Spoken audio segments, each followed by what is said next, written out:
Shirt show. All right, let's go. Shirt show! Talking shirt! Shirt show! Talking shirt! Shirt show! Talking shirt! Shirt show! Shirt, man! All right! Episode 91 of Shirt Show. We're talking with Brett from Printed Threads in Texas. Let's go! Shirt show! Hey there, Daddy. Hey there, Daddy. Hey. Hey. That's what I said. I also said that. What's up? Wow, what a week. So I think you should go first because I don't know. I can't come up with words right now. So yeah, here, you take it away. So Because you have so much to talk about. yeah, there's so much to talk about and there still is. Like next week too. So There's so much it's just rolling into. yeah, there's a lot. There's piles of stuff. Mm-hmm. Yeah. So how's it going up there in New York? It's good. A lot less bippage. We have a reverse bippage situation here at Shirkong, and it sounds like over there in upstate. Reverse bippage. The cat's out of the bag. Yeah. So I was going to talk about my week after you, but it sounds like we have a little bit of the same week. And dude, whatever slowness was happening the past couple of weeks, it's the opposite. So what do you got up there? We're just busy. We got some big orders we're working on, and we had some COVID. We had a COVID case. So I had to call in the big guns. I called my mom, and my mom came and was QC for 2 days. So she took a break from digitizing and came down to the shop. Cool. Yeah, it was funny because she came and she worked at the end of the dryer, and she fit right in. She, the mouth of a sailor, and she's yelling at people and being fun, and it was good. Can't remember. Is her name Tammy? Tia. Why do I think Tammy? I don't know. It starts with a T. Somebody said Tammy. Once upon a time, I don't know. So yeah, Tia. All right, I wrote a check and paid off the new equipment that I ordered. We'll see when that gets here. It's always a good feeling when you write just write a check for the whole thing. You're like, hey, yeah, give me this fucking thing. Well, I too wrote a check for a deposit a long time ago, back in the summer, end of summer, I should say. And my equipment shipped and it's arriving tomorrow. But I wrote another check before it shipped and I mailed it to like the address on just the Roselle, Illinois, and I didn't have, because I was trying to get the right, like what department should this go to? But yeah, they found it. Yeah, so I did that, and it's funny, like I got doing a job where we've done it like 2 or 3 times, and it's basically just a picture of somebody's face. Like it's like a straight up photo of somebody's face. Which is always the hardest. You're talking about like flesh tones and stuff. It's not even that. It's not even that it would be difficult. It'd be less difficult if it was just a straight up photo. The problem is it's an old photo and it's grainy and it's yellow. Like the whole thing is yellow. So it's like kind of flesh tones and everything you need, but it's also like an old yellow photo. So there's like that, but it's supposed to be yellow, but you don't want it to be like overbearingly yellow. You know what I mean? Yeah. You don't want this dude to look like a minion.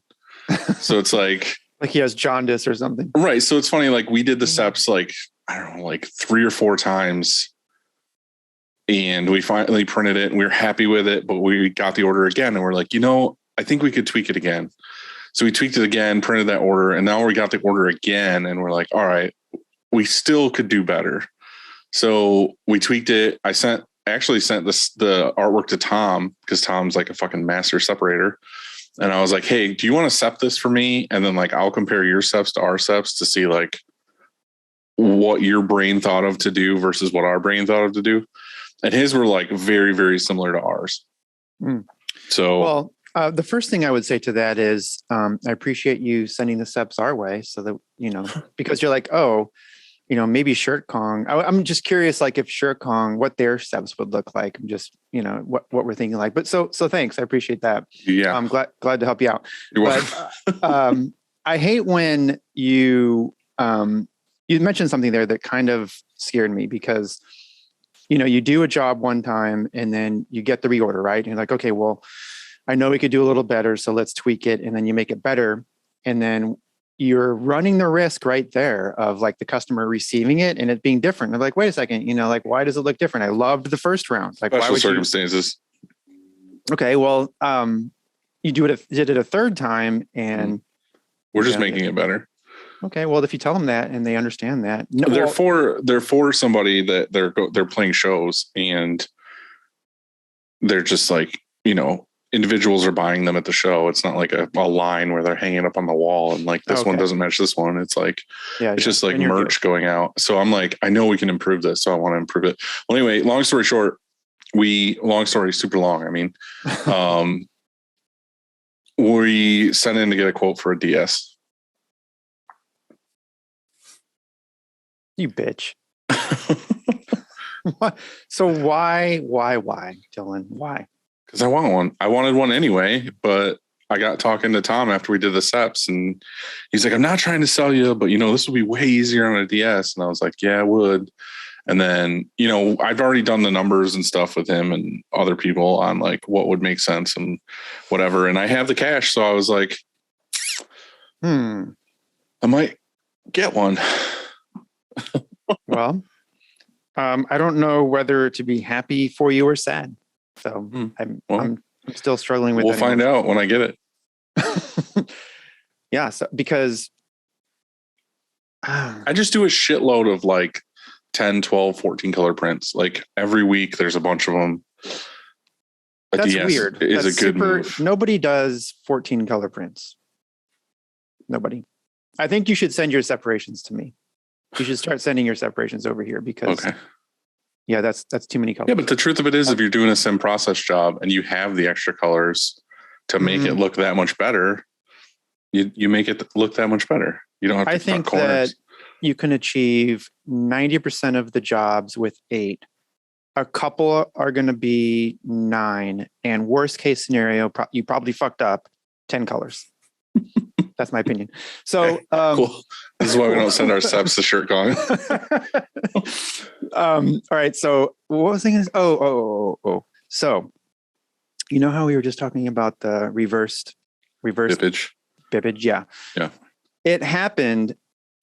Well, part of the problem is that we're getting snow days here, and it's like every single week there's a snow day, and not just like one, like maybe 2 sometimes. Do you guys still have snow right now? 1.5? No, it's pretty well melted, but I can guarantee this: we're not getting any fucking snow next week. Because guess what, baby? St. Louis, Missouri, Monday 59, Tuesday 70, Wednesday 70. You want to see what my week is? I didn't finish. Thursday 53, and Friday 61, and Saturday 69. Nice. It really is. So fine, 69. Hold on. Cool. Let me sum up last week. Did you get your delivery? Okay, so on Friday, we didn't print a single t-shirt. Might be a lie. We might have printed an order in the morning. I think we did. We printed one order on one of the presses in the morning and then shut everything down, tore the dryers apart because in order to move press down, you know, the dryer infeeds were in the way. And so we had to take the infeeds off. Sucks. Yeah. Really sucks. Move the press down. Tomorrow they're crating up the 8 color. It's sold. Who's creating it? And Joe Molina. He used to work for M&R. He used to be a tech for M&R. So you're having an actual person do it. You guys aren't doing it. He works for Grimco. This is the worst part. We're spinning our dryer right now goes this way. Yeah. And we're going to make it go one of them anyway. One of them we're leaving alone. So tomorrow morning we have a press and a dryer. The one on the right side, if you walk in the front door. The one on the right side's good to go. Okay. Right. That dryer stays. So the left side is where you had the Cobra. Correct. You're moving that dryer the other way. It's going to rotate 90 degrees and the Cobra's the 12 color stays right where it is. And the new 14 install goes on the other side. It's going to go kind of like across from the Ecotex. Yeah, dude, like, you know, the shop, you got the map, you got the, it's in your head. Yeah. Well, and so that's way easier said than done because The hard part is running gas to it again, exhausting it. And we're at 7 a.m. tomorrow morning. That all happens. All while we finally get busy. And not just a little bit, but like really busy. Mm-hmm. And we're really busy. And tomorrow we have one press. So yeah, that's what's up. And you know a bunch of other shit's gonna go wrong too, right? No. Like you're not banking on that shit going beautifully, so you're printing on Tuesday. I don't tune into that channel. Nope. Okay. I tune into the. I'll call you on Wednesday and you'll be like, oh my God. It's the end of the world. Fuck. Yeah. I mean, usually something comes up, but we solve it. We fix it. Okay. We fix it, Dylan. I believe in we you. Make it better. Check this out. New flavors. So, this comes from our friend Rick. And Rick says, some make a lot of love from the faraway land of SoCal. Keep up the good work. Tips. The iguana cup is infinitely better, but the blue cups were all the first store had. So where's the iguana? Oh yeah, right here is the iguana one. So I'm stocked up. Cool. You have one right now? I don't have a beer. I have, you know what I could do? You have a beer in the fridge? I could put this nitro. Oh God, do it. Please do it. Put this nitro cold brew in there. Do See it how and that then tell tastes. Rick he was wrong and it doesn't taste very good. Say, I don't get it. This isn't that good. Rick, I don't know what you were talking about. It's fucking gross. But thank you, Rick. Appreciate it. Hey, Andy. Hey, Dylan. It's a good thing I brought my library card because I'm totally checking you out.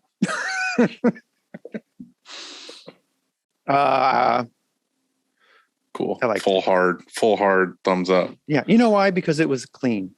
Yeah. It was clean. And I'm kind of that, You're the Jerry Seinfeld of screen sort of printing. guy. Yeah. Exactly. Hey, why aren't koalas actual bears? I don't know, Andy. Why? Because they don't meet the qualifications.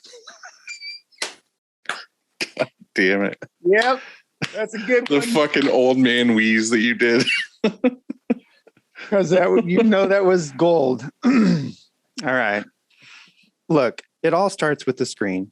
Okay. And whether it's new stretches or restretches, Frank and his team do it the best. To find out more, go to graphicscreenfashion.com, FFFFF, Rank.com. or GreatFuckingScreens.com. saw a post on, what's it called? Facebook, where somebody says, hey, I have some old frames. I need to get them restretched. What do I do? And GSF was mentioned plenty of times, as well as greatfuckingscreens.com. Hell yeah. And then somebody said something like, I didn't think that was real. And apparently they clicked on it and it was was takes you real, right yeah. there. Yeah, it's real. Mm-hmm. But we super fucked up. We? I don't remember you saying, hey, Andy, what about the Frank button before we start this? Well, you fucking came in hot. I didn't even know what you were doing. Frank. I love how you good. I love how you I almost knocked this over. I came in like hot with that, and then I came in hot with this. It's a natural reflex. It's in my bone. What do you mean by that? It's it's a part of me. Oh. Cleaning screens is no fun, but EasyWay makes it funner.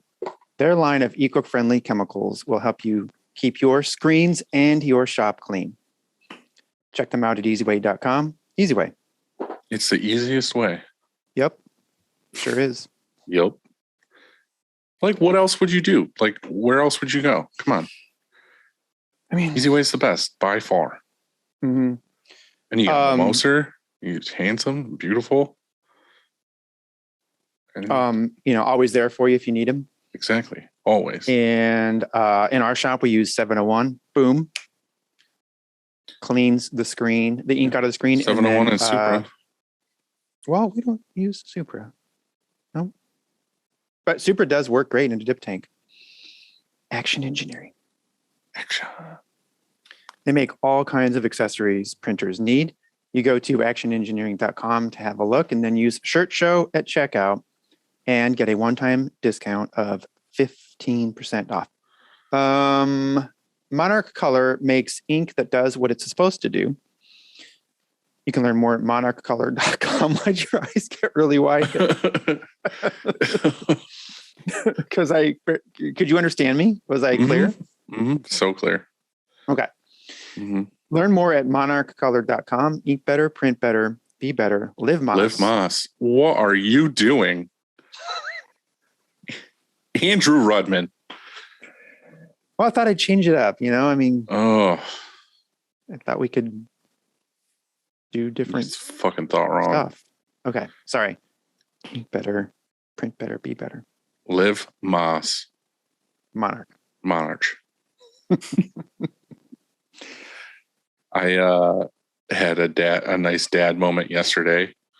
I went and picked my kids up from the in-laws, and I had ordered pizza and Chinese in town, and I pulled up out front, got out, took Libby in with me, got in the Chinese restaurant, realized I didn't have my wallet, got back in the car, and I was like, oh, I got to take you guys home, and I got to get my wallet or whatever. And in the back seat, my son goes, idiot. Fucking turned around so fast. Yeah. Did he walk home then? I don't have a son anymore. Oh. Today we're chatting with Mr. Brett Bowden from Printed Threads in Fort Worth, Texas. And he's got a bitchin' shop. Yeah. And if you don't know who Brett is, you've probably been living under a rock, or you're brand new to screen printing. Right. He does all sorts of things for the industry, right? So he's an MC. MC extraordinaire. And he's actually doing some other stuff now that we wanted to have him on and talk about. He has a really neat project he's working on called Made Lab. And I think it's connected to his shop, right? I think it's a separate building, but I think it's like right next to it. He's going to tell us about it today. And he's here. Yeah. Hey, if you're listening to this or watching, subscribe on YouTube. If you're listening, go to Spotify or iTunes and give us a rating or share about us on socials, please. You know what makes me feel really good is when you comment or somebody comments on YouTube and, you make friends down there. Like we comment back and then they comment and you can have like a conversation there. And then you slide into their DMs. I don't think YouTube has a DM thing. Maybe. That's the dark web. But also it would be really rad if you just, liked the like button. Like it. Just the like button. Hit like, yeah. Well, you ready? Yep, I'm out. I'll see you later. Okay. I mean, You got this now, right? What did you say? I wanted to be like Will Ferrell, but it will be really dry and not funny and dramatic. Right. That's what you'll get in this episode. It made me laugh. That's all it's about, is making me laugh. I laughed too. In fact, despite your feelings. Pretty hard. And I think I want to say obviously stuck with you. I congratulated you for like the best burn of the Sick year burn. or something. Yeah. Mm-hmm. Because it was, maybe since we've known each other. There he is. I love when there are posters and stuff or pictures in the background. The most important thing I see is the work hard, be nice tote bag or whatever it is. Tote bag. Because how true is that? I think that, he's Bye, done. Brett. See you later. He's like, you know what? I don't want to listen to this bullshit. The only way I could be nice is get the fuck out of here. How are you guys doing? Hey, Brett. How's life? Just a little Topo Chico. It's Rare Sunday. commodity. You got a mini fridge in there with a stack full of those? No, I'm like the only office that doesn't have a mini fridge. Every person is like has a mini fridge. I'm like, God, come on. I can walk to the kitchen. It's not that far.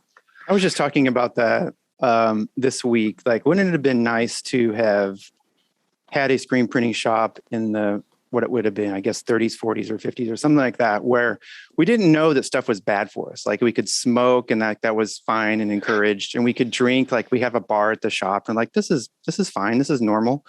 Like all the things, you can do that now, right?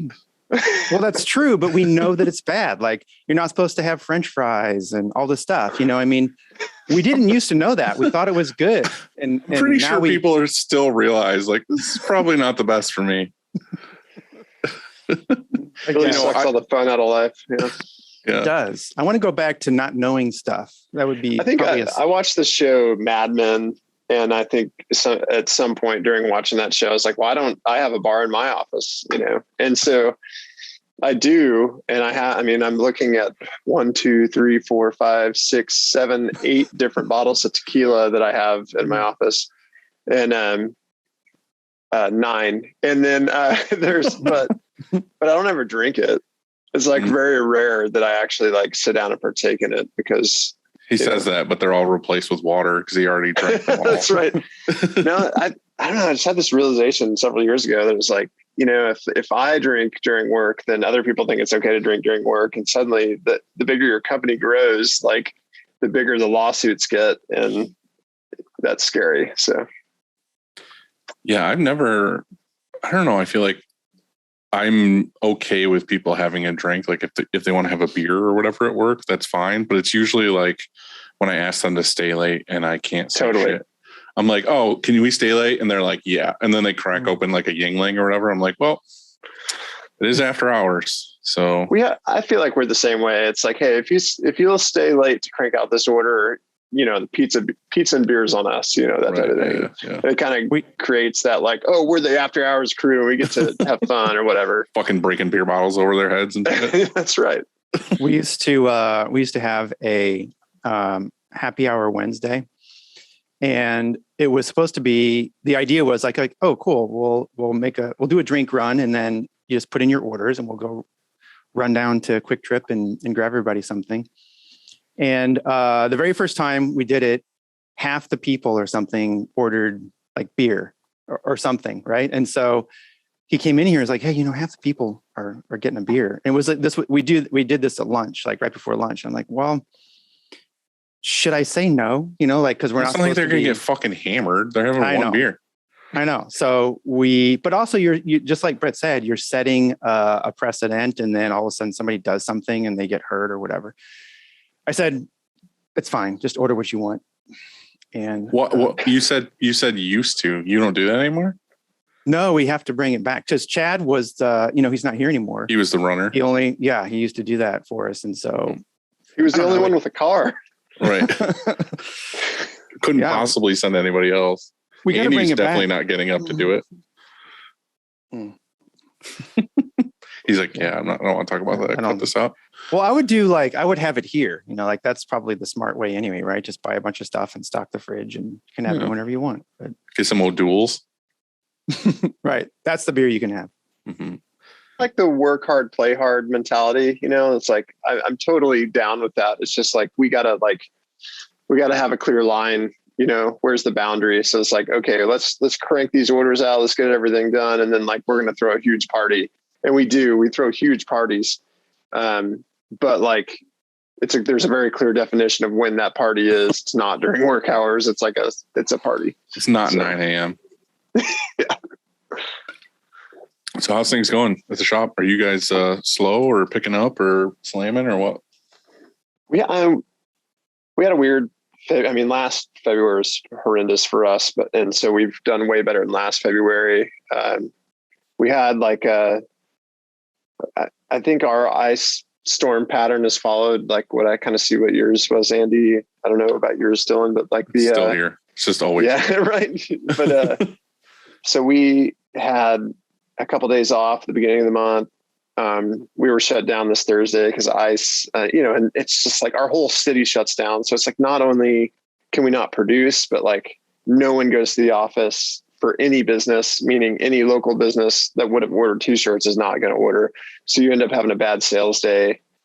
So, but luckily we're going to end out a little better than I expected. So that's good. I flew out to Cleveland this week to see Jack Prince because they moved into a new facility last year and wanted to go check that out and spend some time with Jacob, who's always like kind of a giant ball of information. And I don't know if you guys have ever spent any time with him, but he's like one of those people that like, he just never stops talking, which is like awesome because he's full of really great information, but it's also exhausting. And but he's great. And so we got to spend some time there, but it was like, traveling lately sucks too, because it's like, oh cool, our flight's canceled. Can we get on this one? Can we get on that one? And then it's like all day you're at the airport trying to figure out like this, labyrinth of flight schedules, which has really taken all the fun out of like doing that. So what was going on with his place? He just was expanding or just getting a new building or what? Man, he's got a really interesting story. I'm sure you guys know Jack Prince, right? Yeah. Like, I mean, they were kind of the first like big internet print shop to kind of like do cool shit. They were definitely one of the ones that I looked up to when we first started. Yeah. Like when you were in a band in early 2000s, you were like, who are we going to get merch from? And it was like Jack Prince was the place. They were the first to like really litter South by Southwest with propaganda of like, hey, we're here. We're, ready to take your band merch orders and stuff. And that's because they were in bands and such. And they grew to be this huge company. They were like 16 autos and 300 something employees, and we're just this kind of monster company. And they've downsized a lot. He's just kind of realized like being a giant monster of a company isn't always profitable, and it's super stressful, and maybe being a little bit smaller of an organization will be less stressful and can still be profitable. And so they're about pretty similar to the size that we are now, actually, like 5 autos. I think they had like 20 heads of embroidery, something like that. It's like pretty similar size. So it was really kind of therapeutic for me to kind of go see their operation now and kind of hear him talk about like, where they've been on this crazy rise to like coming down and subsiding and being like really comfortable with where they're at. And he's like, we're always in this stupid game of like growing, but like, should we be growing? And like, why are we growing? And do you think it's unique to screen printing, to like the screen printing industry, that as you scale, there's just becomes this certain point that it's just no fun anymore? I mean, or is that with every business? I feel like that's with a lot of business. Is it? Because I think it's just so hard because screen printing is complicated. We're not just selling, if we were selling blank t-shirts, that's one thing, but we're selling this customized, like we're selling a product and a service, and it's like customized, it's extremely complicated. And so as you grow and scale, it just becomes to a point where you're like, why am I doing this? I just wish I were printing in my garage again. Because I feel like most of the screen printing owners are just a bunch of fucking punk morons that got into it and they grew it to a certain point and they're like, this isn't fun anymore. I don't want to do this. Or you're like, all right, I'm a business mogul now. And you like keep going. Because a lot of us were just like, I don't have anything else to get into because every night I went and just like drank and played music. And this is kind of the same thing. And then it gets to be a point where you're a businessman.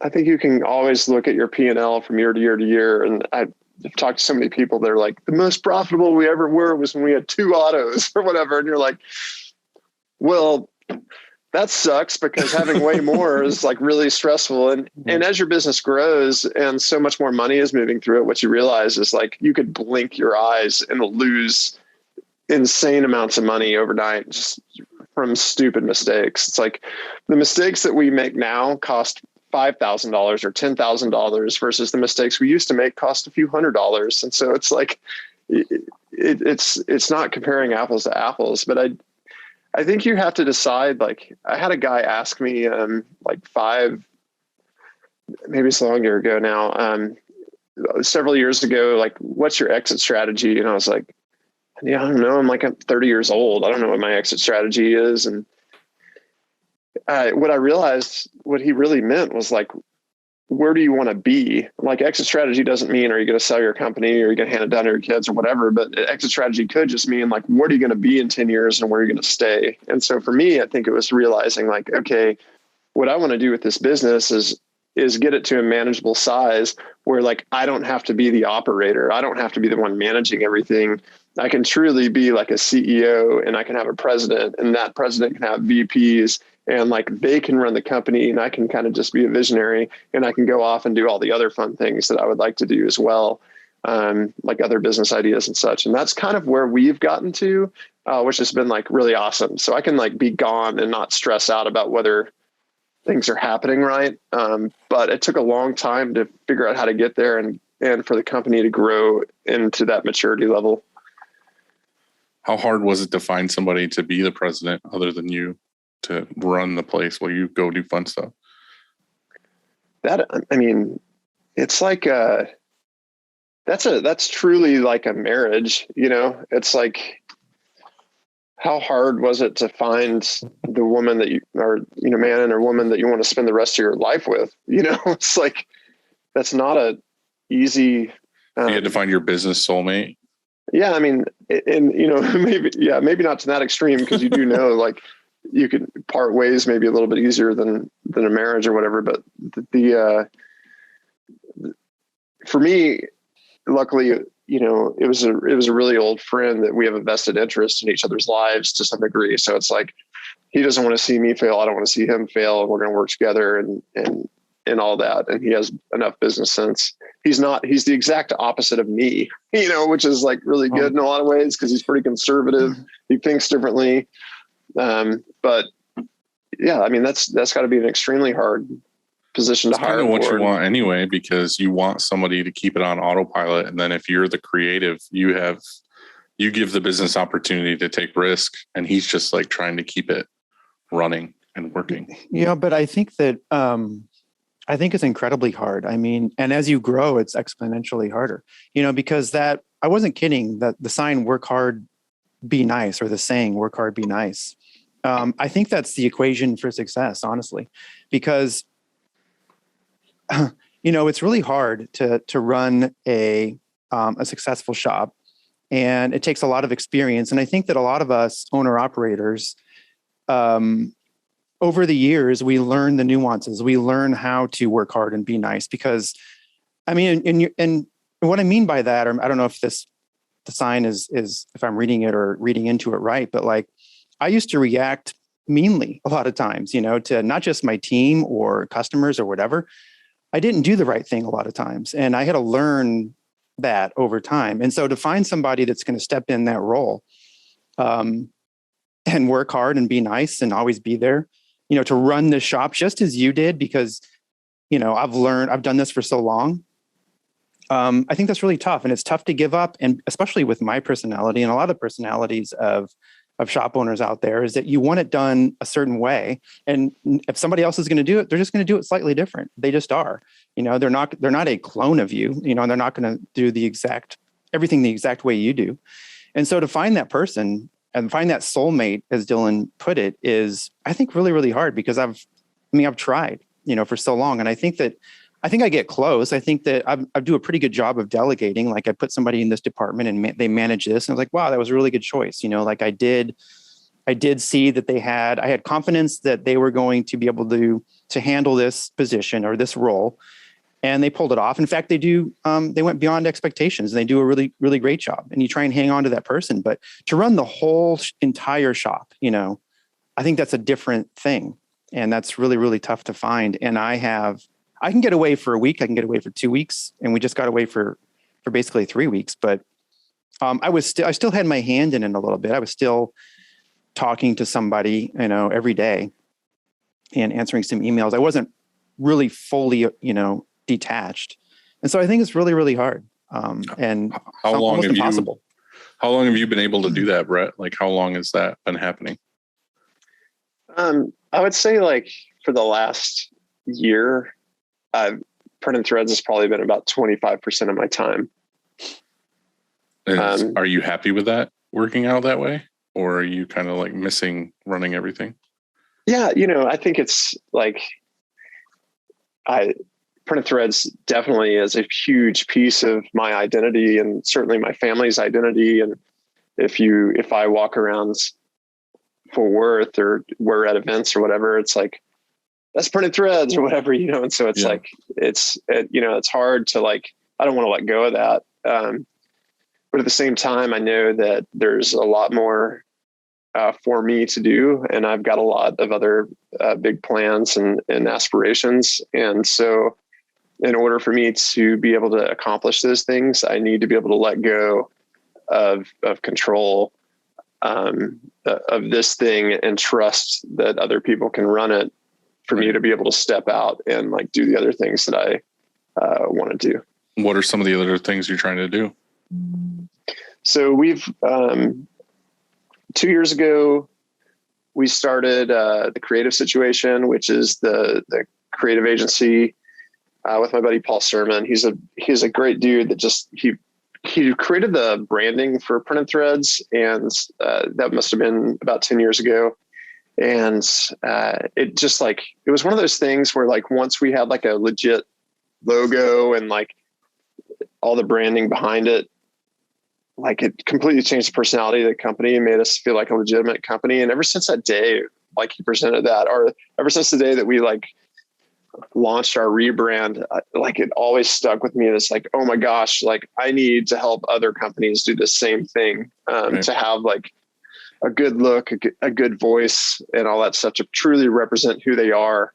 And so we've been friends for a long time, and he was just kind of doing it solo, freelancing. And I approached him. I was like, man, should we team up and kind of try to blow this thing up and really try to get out there and help people? And so we launched that. And so that's been a big focus for me over the last couple of years now. How did you go about doing that with him? Were you just like, hey, I want you to head it and we're going to bring in some other artists, and then is this kind of a separate thing now, or are they still part of Printed Threads, or how does that work? Yeah, it's a completely separate business. So that I had, Printed Threads was already doing a bunch of creative. And so, and I you guys have experienced all this where it's like, someone orders 500 or 1,000 shirts and they're like, but I also need a design. And whenever you quote them, some price to do the design work, they're like, well, I'm ordering 1,000 shirts. Shouldn't I get it for free? Like that? Absolutely not, but so like, I thought, well, what if we split the design out of Printed Threads completely? That's a different company. So like, Printed Threads can't give away free design. Like it's not us, it's a different company, So, so we took our creative designer, and then we took our social media and marketing and split them off into the Creative Situation. And then Printed Threads pays them on a retainer to do all of our creative marketing and some design work. Well, I was going to say you have Seth doing that now, right? And is he just bouncing back and forth? Because it seems like he's still doing a bunch of Printed Thread things, or is that part of that marketing that Creative Situation's doing for Printed Threads? Yeah, so he works for the Creative Situation, and then Printed Threads is a client of the Creative Situation. Yeah. So yeah, and it hasn't come with some struggle and a lot of weird, strange changes. But yeah, so Seth works for that agency and works for Paul, who is my partner in that. So, but they're taking on a bunch of other stuff too. Like you said, as a separate company, like they're just doing straight like design works and layouts for other things that have nothing to do with printing, right? Yeah. So they do like a lot of breweries, and there's a super cool old school like go-kart place down the street that was like, hey, we've got a bunch of go-kart tracks we want to rebrand. And so like we just rebranded them and created these mascots and all these cool signs and all this stuff. So just all kinds of different companies and some restaurants. And so so I mean there's some stuff within the printing industry that we'll work on, but and what % of your time does that take? That probably takes another 25%. All right. So it's still not a huge amount, but yeah, I mean, like I can come up with 50% left. Before we go to the other 50 though, I have a question about this, because you mentioned that you don't like the design work isn't included in your quote. And I think that's the same way for you, Dylan, right? So if somebody calls and orders 500 shirts, you say, okay, cool. And if they need art, then that's more, like that costs more. Yeah. So Is that that's what you why do? I was interested in like how Brett was doing it, because we're just basically having, like 5 or 10 different freelancers that we have that do different style work. It depends on the customer. Like if it's a good customer, a lot of times I'll just be like, hey, this is the designer, you can work with him. But if the customer is like a pain in the ass, I usually try to field all the questions and then kind of push it off to them. That way my designer is not like, dude, I don't want to fucking do this anymore, because your customers are crazy. So yeah, usually they do the work and then they tell me, okay, like this design was going to be $400 or whatever. And then I just bill the client and then pay them. So We do it a little differently. So if you place an order here for, even if it's 25 shirts, so that's our minimum, we include 1 hour of art. So that's in the quote. So if they come in and they say how much for 25 shirts, we give them the quote, and it includes 1 hour of art. Sometimes it takes 45 minutes or less than an hour, I should say. Sometimes it takes more than an hour, but it averages out. If something's really, really complex, like a sim process job or something like that, then we do charge extra. But generally, it's just all inclusive, because it used to be, people will pay for a printed T-shirt, but when you tell them it's $150 for art or whatever, we got a lot of objections. Like I don't get it. Just like you said a minute ago, why do I have to pay for art? So do you come up against that, Dylan and Brett? I mean, is that and if you do you then throw it in sometimes, like, oh, it's cool, we got you on this one because it's a great customer, or they're going to be, are they a return customer? I mean, how do you handle that? just give them one of these. Oh no. I don't know. For me, a lot of it depends. Like I said, if it's the average Joe customer, that's like I have a freelancer that's like way cheaper, that it's kind of like, okay, Joe's Plumbing came in and he wants like 2 wrenches crossed and he wants like Joe's Plumbing and a phone number. Like that's a dude that'll knock it out in like, 5-10 minutes. And I charge the customer like $30 or whatever it is. But a lot of them are people that are like, hey, I've got this idea of this like wizard riding a unicorn, shooting lightning out of his hands. And like, I want my, son to be cradled in his arm. And it's like, dude, and it's like, this whole thing's like custom hand drawn. That's going to take, like 6-8 hours to like complete. So that's like an obvious, like, okay, like you're going to have to pay this artist like $500 or whatever. So those people that have those visions don't really complain because they know it's a complicated project. But like you're saying, I get my $30 I charge the customer for that, like crossed wrenches, is what you're building into your free hour. So anything over that I see is like automatically, okay, the freelancer's going to do this, not. I mean, it's pretty here. simple, because let's just say they ordered 30 shirts and you're charging $30. It's $1 a shirt. You know what I mean? So I have that built in. Right. But I also like the business model of charging, because, I think we all like that model. It just, does it work or not? Yeah. We just do like a hard rule. There's so much ambiguity. I see it all the time. We have 4 people that do customer service and then 1 sales guy. And it's like, the more ambiguity you leave up there is like, they don't know how to do their jobs. So, they're like, a customer comes in, they ask all these questions. They have to like be able to say yes, no, yes, no, yes, no. Here's the price, and move on. And if they're having to come and say, do I give this guy free art or do I not? Like, how do I deal with this situation? Then it's like just a huge amount of wasted time. And so like for us, it's just always going to be like, hey, like, we charge for this. And luckily for us, we have a situation where most of who we work with is like agencies or people that understand that process. So they're either delivering us artwork, or they know to come to us because they want to work with our partnership of artists or whatever. I've done all these case studies of like good design sells more T-shirts. So if you're a band or somebody else, like a brewery or whoever that sells merchandise, like come to us and say like, hey, I need a design. Like, yeah, let's create some really amazing designs for you, because you're going to sell tons and tons of T-shirts. There's no point in just putting your logo on a shirt and hoping it'll sell. Like that, you're not going to sell very many, and then like the people that bought that will never buy another one, right? Whereas if you design beautiful merch, someone's going to buy that shirt, and then the next time they come out when you have a different design, they're going to buy that one too, right? So We've just done all these case studies on that. But like if a PTA comes, they're not selling merchandise. They're just handing out shirts to everyone. They don't understand that. It doesn't make sense to them. And that's realistically not really our client. And so they're probably going to go somewhere else anyway. We don't even have to necessarily have that conversation. Or if we do have that conversation, it's like, hey, our designers are going to charge $500 to $1,000 to do this design for you. And they're going to be like, oh my God, I don't want to spend that much. And we're like, okay, well, maybe you could find somebody else to do the design. We'd still love to do the printing for you. So and then maybe they go down the street to another print shop and the print shop's like, yeah, we'd be happy to, do this free design for you. You're getting 25 shirts. We'll bill it into the first hour. That's what that guy down the road is. Yeah, that's what a schmuck. Well, I don't know. It's always, I think was one of our competitive advantages. I mean, because we offered, you could come to our shop and get really great design work because you're right, good design sells t-shirts. And so I invested heavily in a design team, and that's what we had here. So when you came, it's sort of like getting a tattoo. You go to a tattoo shop, and if you're really suck at giving tattoos, or I should say designing tattoos, well, then you're not going to be very popular.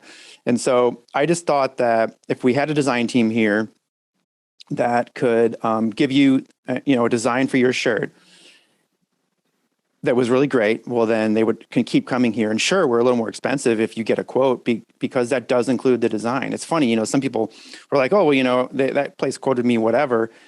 And however, there's screen charges and there's color mixing and then there's design work. And so what really is it costing you? So we just happen to bundle it. I think it's a smart thing like you're doing just because you said that you're billing for an hour, because I would say most good artwork is taking way more than an hour. So you can automatically upcharge after that. Like you can get them in the door with the free hour, but then you're really like, hey, this actually took like 3 hours. And then you bill them for the hour.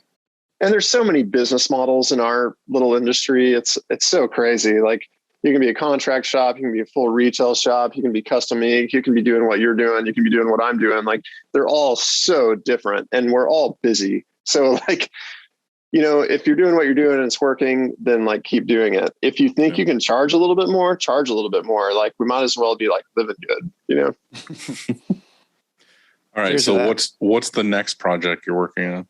I'm still a part of an organization called the Ink Kitchen, which is like a kind of like a media site for the apparel decoration industry. And so that mainly takes shape at trade shows, which obviously haven't happened for the last couple of years, but we typically have an event inside each trade show or each impression specifically trade show where it's called Shop Talks.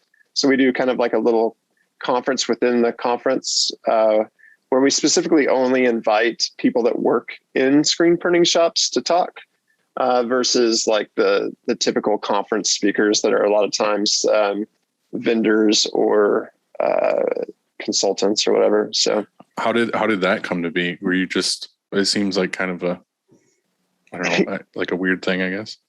Yeah. Well, it was started by Rick Roth and Tom Davenport, who are great friends of mine. And they just, our industry used to be so closed off, like no one wanted to share information. And Rick definitely comes from the old school of that kind of closed off. No one talks to each other at time. And I don't even know how old Rick is. He's somewhere in his 60s, I guess. And he's an amazing, he's an amazing printer. He's got an amazing shop. He's done some prints that would absolutely blow your mind, and just wanted to be able to share that knowledge and share some best practices. And so him and Tom were talking at some trade show and we're like, we should share all this information. So they started a blog. That's kind of how it all started. So inkkitchen.com is a blog. You can go there and we don't post on a regular basis anymore like we used to. We used to post like every single day. Now we're trying to post once a week or whatever, because it's just like it's hard to keep up with. But if you're ever struggling with anything, like say like dye migration or scorching or anything random like that, like water-based printing, you can go to that blog and search those phrases. And there is a huge database of knowledge that we've shared over the years that you can look up and search. And it's from great people, like from those of us that are involved in the Ink Kitchen and then other printers and vendors that have been involved with us over the years. So I was going to say, do you get like other people to write in, or is it always just Rick? Yeah. And we would love to continue getting more people to help us out with that, because certainly we're all busy, and our wealth of knowledge sometimes we feel like has been tapped. We're like, what else could we tell? Right. So it's always good to have help. And it's always good, sometimes people just send you an email and they're like, hey, we're having problems with this one thing. And you start to send a reply and you're like, this is a blog post. So you send write a reply and then you just post it to the blog too, which is really nice. It's one of my favorite parts of the show, actually, because there's just so many vendors and so many booths. And then, a lot of people don't register for the seminars because they cost money. Right. And here you are, you're just like walking past this, your space, and it's free. You can sit down and listen to some knowledge. It's awesome. Yeah. Thank you. It's been a really cool thing to be a part of. And it's just always great to be a part of a group of people that just want to help other people, because our industry is not all about that sometimes, but we do have a great, it seems like more and more, especially with the generation coming up and all you guys, like it does seem like everybody's out there to kind of help each other, and there's a lot of camaraderie out there. So it feels really good. So I'm guessing the other thing that you're in that I wanted to get you on here to talk about more was Made Lab. Yeah, sure. Made Lab. Yeah. So Made Lab is definitely taking up most of my time right now. It's probably, certainly 50% of my time. And that's been a crazy new venture that we started over the last year. It's been an exciting thing to get rolling.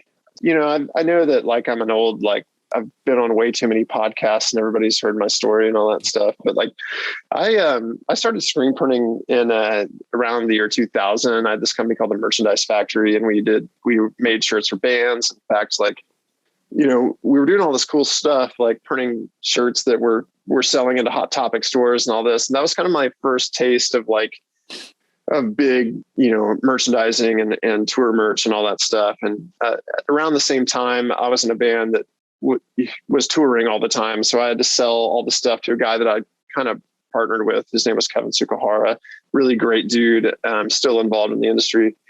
And so as I was touring around for the next 5 years, completely left the screen printing industry. I left at some point. I was like, being in a band is great. We'd sign these great record deals and stuff like that, but it was like, I know you guys have been or at least Dylan, you've been in bands and stuff. And it's like being on the road for 3 months at a time, 4 months at a time. Sometimes it's just all I want to do is go home.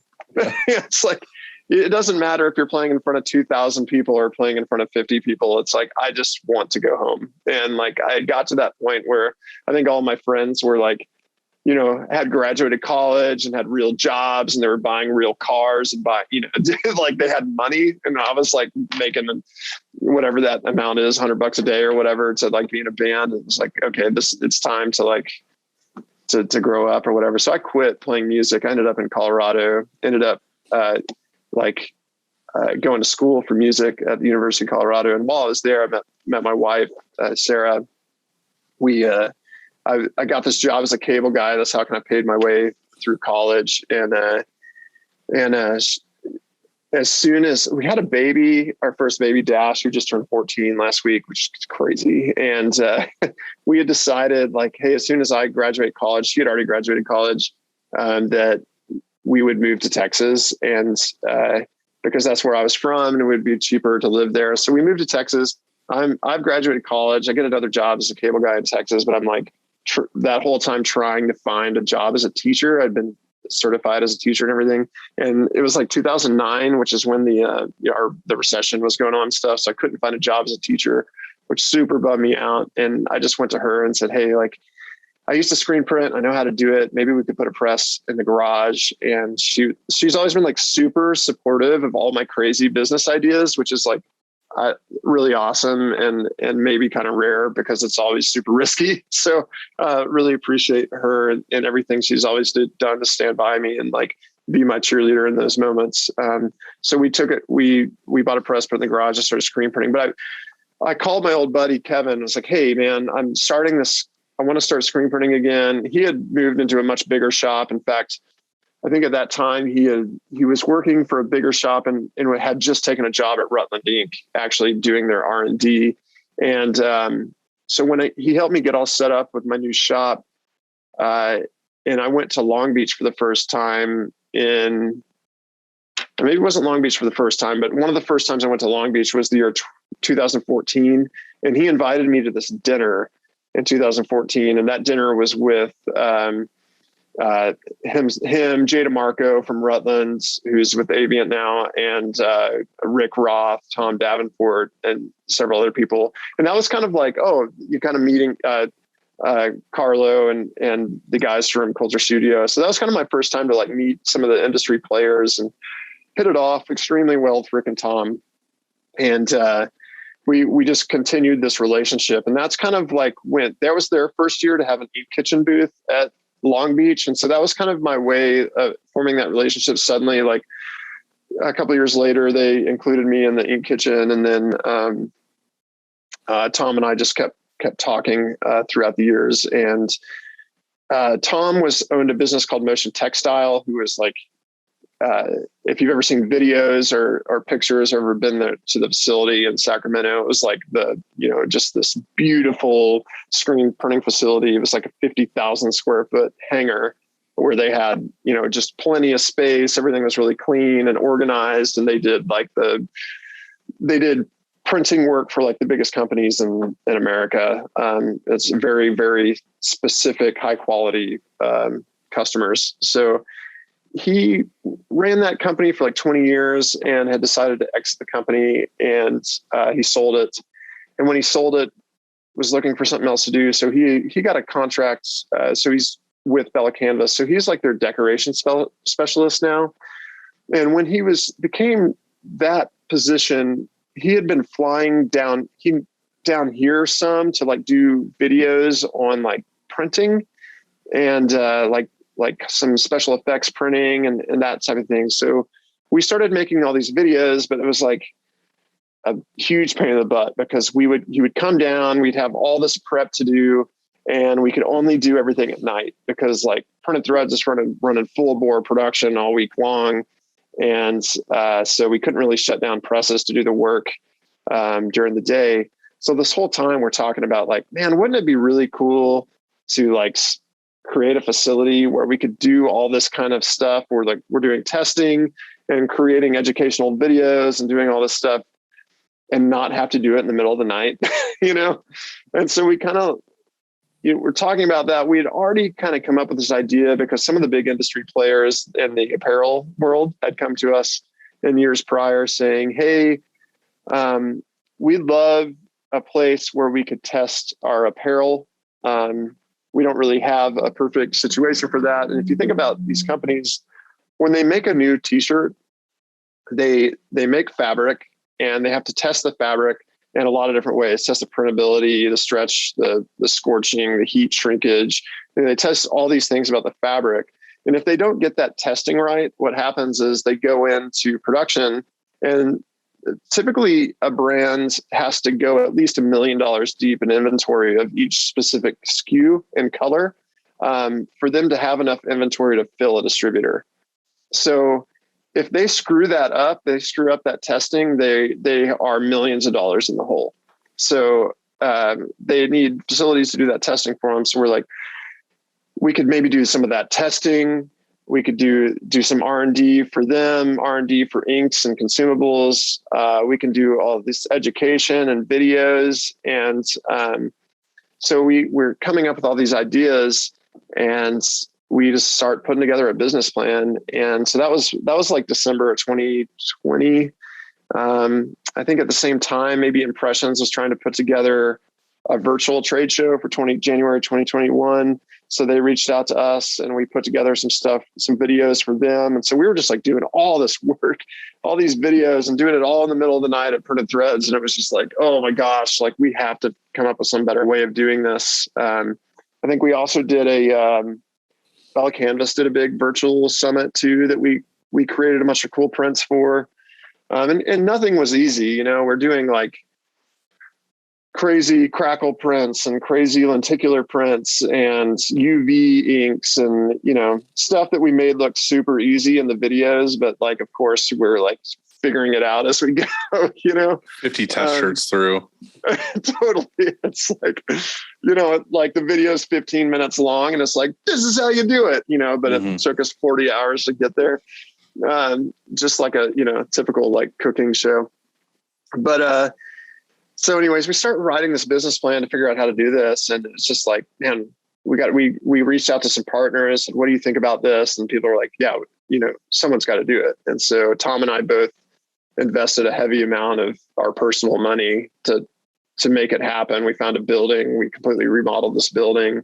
Is that building right next to Printed Threads? Yeah, it's right across the street. It's kind of across an alleyway. So kind of the goal with that was like, we can share a lot of resources. So like, we don't have to buy 2 forklifts or we don't have to buy 2, you know, those types of things. If we're like doing some testing that we need to do like short run testing at the lab, we can do the long run testing at Printed Threads and those types of things. So that's kind of like where it all started. And then as we really put things together, we went to like some big manufacturers, went to a couple different press manufacturers, for example, and said, hey, this is our idea. This is what we're doing. We would like your support. We had a couple different press manufacturers say, yes, we want to support you. We'd love, you know, to part with you and have our presses be in the facility and stuff. And ultimately, you know, I've been, you know, we have rock presses in our shop. And obviously you know, Ryan Moore has been one of my best friends for a long time now. And it's like, it made the most sense to go with them, even though I was kind of like, I'll go with whoever, you know, whoever's the best partner for this venture, because Tom had been an MHM guy for a long time, whatever. So we worked on whoever was the most excited about the project, I think. And so we got that going. And then I'd been teaching classes. So kind of going back, the reason I wanted to tell my brief history before that was like, you know, 2009 or whatever, I'd been certified to teach. I was trying to find a job teaching. And about 2015, I was afforded the opportunity to start teaching classes for Rhinet. So since 2015, I've probably taught thousands of people how to screen print and invited people into my facility and said, hey, like, you know, here's a squeegee, like, let me teach you how to print. You know, certainly I've probably taught a lot of my own competition, maybe some people listening to this podcast. I don't know, but like, and so I've just had a big passion for that. And so around the pandemic, Rhinet really changed their model as a company. And with that, a lot of their education was going away. And so I called Ryan and was like, hey, like, if Rhinet's changing their education model, like, would it make sense for us to start doing a lot of in-person events at the lab? And like, I think that you and I would be, you know, great ambassadors of that. And so at that point, after all the other deals have been done, actually, I asked Ryan to become a partner in the lab, you know, strictly for that kind of component, which he's been a great addition. And then what was going on with Ryan in the education thing? Because they were like a huge player and like, it was like constantly educational videos. Yeah. And I think they're still kind of doing the video type content to some degree, but you know, they just really had to figure out their space and their model. And I think, you know, right now what they're trying to be is, I mean, you've seen like through the years, like how they've changed, I'm sure, as a company from being like, you know, having a huge presence at trade shows but they were just an online company to having like warehouses all over the US to having sales reps like the major players in the industry would have to like pulling back on the sales reps. And now they're just basically trying to hone in on just being that kind of like internet only distributor, which I think is what it's kind of like that. They figured out their lane and they're kind of trying to stay in it. They think that that's probably the place. Well, they own screenprinting.com. So I feel like they got that pretty well on lock. That's a pretty good name for it. Yeah. That makes sense. So, yeah, so that was, interesting times. And also kind of like around the time we were trying to figure out, like, talking about the lab, like our good friend, Brian Lassard he called Tom and he called myself and he said, hey, I'm no longer with Poly One. He was with Rutland working running their R&D lab, and Rutland decided to shut down their Pine Grove plant, which was the one that's in Charlotte, and combined all the Rutland stuff with the Wolflex manufacturing in Kennesaw, Georgia. And he didn't want to go to Georgia. So he was looking for a job, and Tom and I called each other and we're like, oh my gosh, he'd be the perfect person to help us with this lab project. So we partnered him in. And so that kind of made the 4 partners of the lab. Yeah. And it was like, this is going to be, just this kind of cool place for us to do a lot of R&D for the industry and education. And I think that we can help a lot of people and educate a lot of people. And it's a huge undertaking, and it's way harder than I thought it was going to be. And we're writing curriculum as fast as we can. And with 4 of us that are all pretty like highly motivated and pouring a lot of time into it, it's still like overwhelming. Yeah. Yeah. And so there's so many things that we want to do that we haven't announced yet. And it's going to take some time. So, but it'll come. So it seems like half of the business model is kind of like you were saying, like the R&D for these manufacturers. Is that kind of what you guys are doing on the back end? Like none of it obviously gets like posted or talked about, but you guys just doing that stuff daily there. And then when you're doing classes and education and everything. Yeah. So the day-to-day is the testing, like the fabric testing and that type of thing. So, or sampling, doing print sampling and that type of stuff. And so that's kind of what we do Monday through Friday, or Monday through Thursday, really, because a lot of times we'll have events on Fridays and Saturdays. And so literally from we're into March now, like from March until the end of the year, I think we have 30 events scheduled at the lab. And so that's a lot. And so probably, next year there's going to be even more. So, I mean, to the point of like having multiple events at the lab on a weekly basis. Now, what are you guys trying to do with education? Is it more just like beginner classes, learn to screen print stuff? Or is it like, well, I guess it's equipment based too, because like you have rocks in there or you have the Saudi or whatever. Is it kind of like if you have a rock and you want to learn more about how to use this press or how to do these kind of prints, you can come to the lab and learn? Or is it only scheduled times to do that? Like if I had rock presses and I was like, hey, I've got 3 new employees, can I just send them to the lab to be trained, or how does that work? Yeah. So we're working on a lot of different models right now. Like the classes that are posted are going to be more like beginner level classes, just because those were the easiest ones to write, so those are the ones we've been able to launch really quickly just to get going, and the ones that we've kind of taught forever. But they're going to get more and more advanced, and some, like, we're going to do this class in April called Made to Rock, which will be kind of specific to like, oh, you just bought a rock press or whatever, and you can come and learn all the ins and outs of running a rock press. But some of them will be kind of more advanced, and not really matter what kind of what kind of press that you have, because they'll be more to like specific to the type of printing. So we're going to do you guys might remember a couple of years ago, we did a WB camp, which was water-based camp. So we'll be doing a WB camp at the end of this year, which would be like specifics about water-based printing and all different types of water-based printing. And that'll be more specific to the ink technology and emulsion technology and that type of stuff. We'll be doing several classes about design and separations and that type of thing, which doesn't matter what kind of press you're in. We'll be doing an FX camp, which is going to be about special effects printing. So that would be more about like, okay, making, screens with thick films or using all kinds of different special effects inks, whether that's, Matsui, for example, has like some of the coolest inks that nobody's ever heard of, that you can learn how to print with, or using more simple stuff like HD or soft density, those types of things. Right.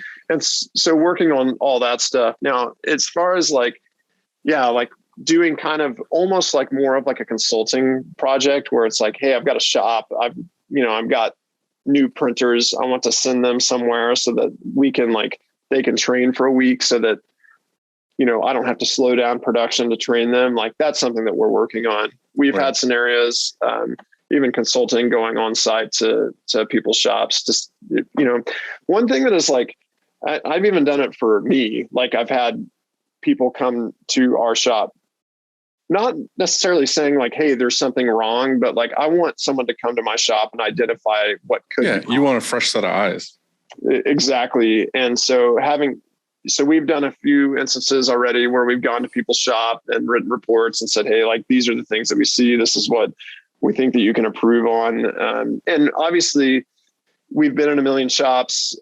We are still printers. We print every day. There's problems that we see every day that we have to overcome. And so us being able to go into other people's shops and help them overcome those problems is like, I don't know. I almost feel like consulting is almost a whole separate, animal, because so I really like what you said, that there's just a screen printing 101. And then there's also these more advanced classes that are going to be coming along. Right. But just like Dylan said, and I was thinking about it, like, okay, so cool. Like, let's say I hired one person. Would it be advantageous for me to fly them to Fort Worth for a week or whatever it is, to get them up to speed, so they can come back to the shop and they know everything. I shouldn't say everything, but at least they're at a certain level where they can come in on press and they are up to speed, let's say. Or, and also that would be I think that would be challenging, because you would have to actually have a screen printing 101 class going on at that moment that I hired that person, so basically every week. So 52 weeks a year, you have to have this class, which maybe you won't. So I was thinking, like, wouldn't it be cool if you had, and maybe you plan on doing this, like a curriculum that is online based. So I could say, so maybe recorded one of those classes, and I could say, hey, Brett, I want to have this person I just hired, instead of flying them down there for a week, whatever, they can watch these 3 videos, screen making 101, whatever, printing 101. And then maybe each of them are a couple of hours, and they would be at maybe this next level. You know what I mean? Like, is that something you're thinking of too, is recording them and making them available for purchase?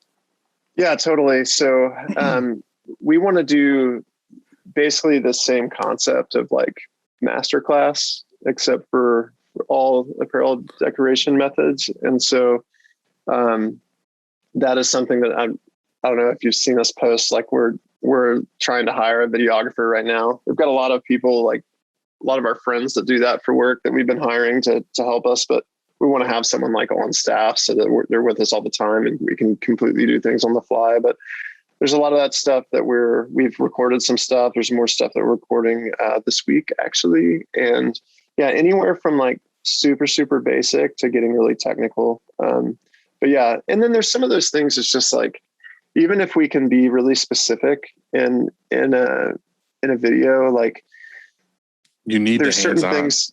Yeah, there's certain things you can only only learn when you're hands-on. And there is that kind of, like our industry does need a trade school. And so, there is the issue, right? Like that there's like 10 different press manufacturers in our industry. Like there's no place that can have 10 different presses in their facility to have just for having a trade school kind of set up. Maybe you could have the top 3 or something.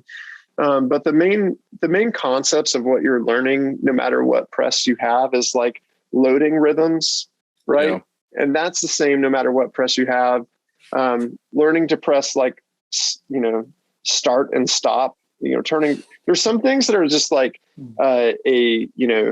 this one is Polish and this one's Portuguese language or whatever.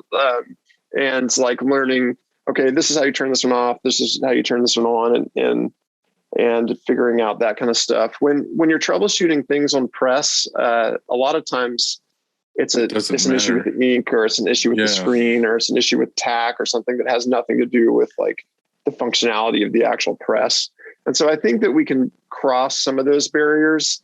And so that's all stuff that we're definitely actively thinking about. Yeah, I wanted to get your take, and I've kind of been talking about it, I guess, over the past year on this. Is like you said, like our industry doesn't have a trade school. Like, I get that we can send employees to Made Lab, or a consultant can come here and teach or whatever, but it's just kind of like whatever that employee in that week or whatever is just going to retain. And then it's kind of like, all right, well, they came here, I paid them, like, hope you guys took some of this away.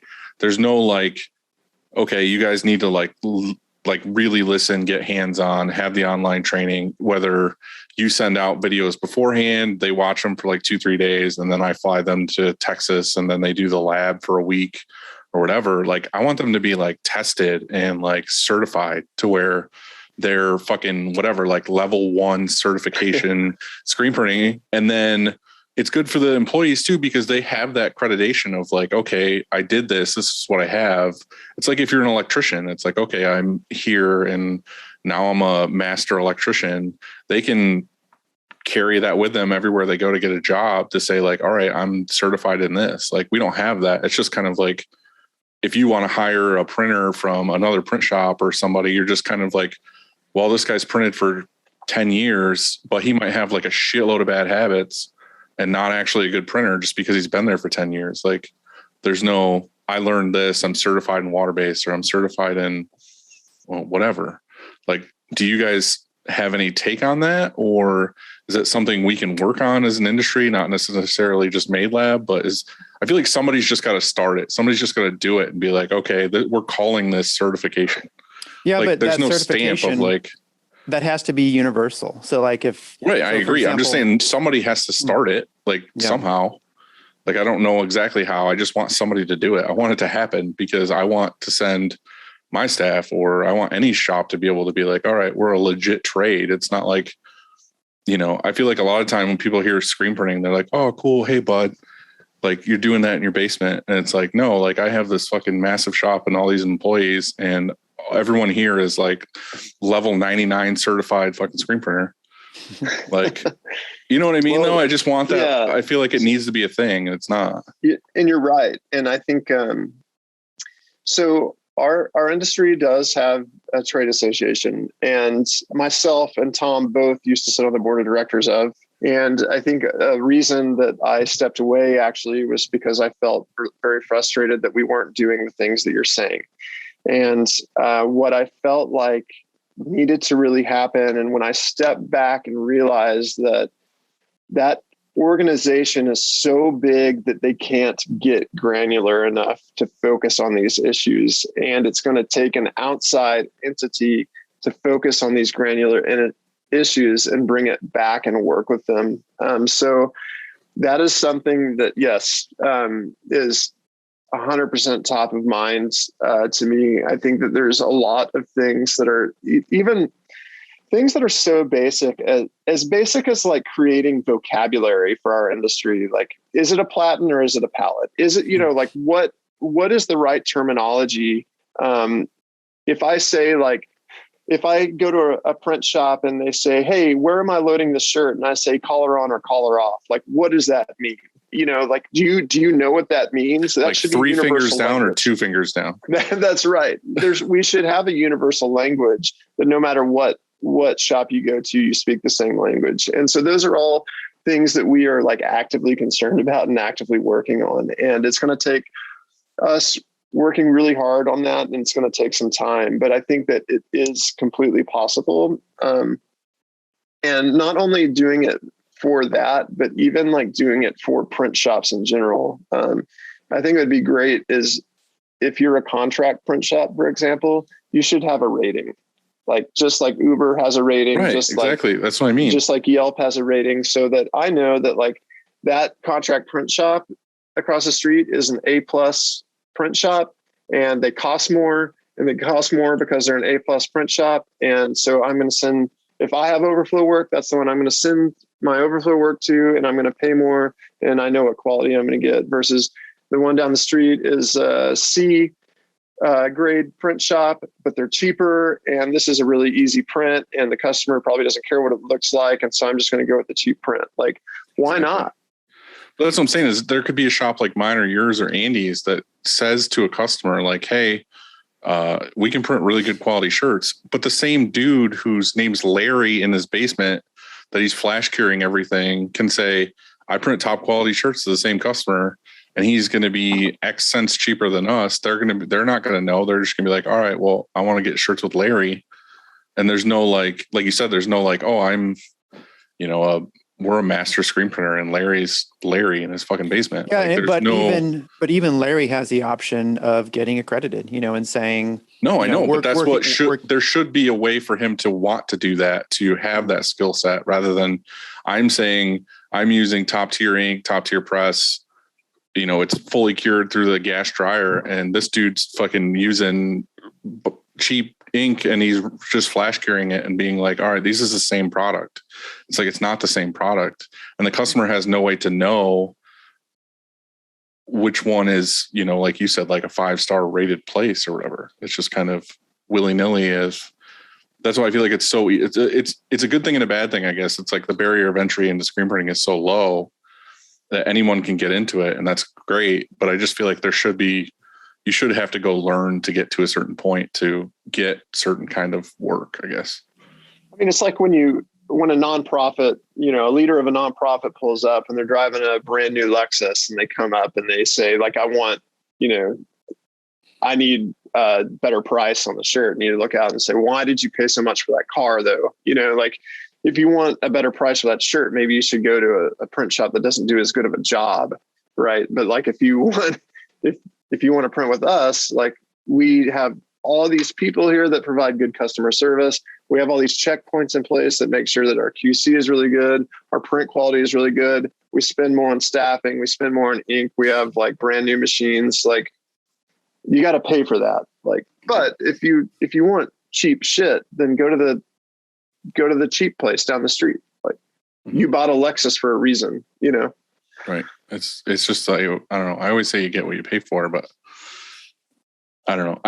I hope that you guys get there is all I'm saying. Like, I don't care who does it. I hope you guys do it, because you're already like moving forward. I feel like it should be a thing. And it's good for the printers too, because like I said, like, the more skilled they are, the more training they've done, the more they're worth, and the more the owner should pay them. They can learn and learn and learn and learn. And it's just up to me as an owner to be like, well, okay, I'm going to pay you more. I'm going to pay you more. But, if they had licensing or whatever it is to get to a certain level, then they're worth it, I guess. Well, that's, even in printed threads, something that we've been, I was sitting with our management team last week and just talking about, like, a lot of the things that I'm working on now within printed threads have nothing to do with what the things that like I used to work on. So like, I'm thinking about like, how do we inspire our workers to like enjoy working here? Or like, just stuff that has a lot less to do with the dollars and cents maybe, but like, it's, I was just thinking about like, why would anybody work here? Like it's just a job at the end of the day. And so we were talking about like, what is that motivation? And I've had this idea for years that we've never really like,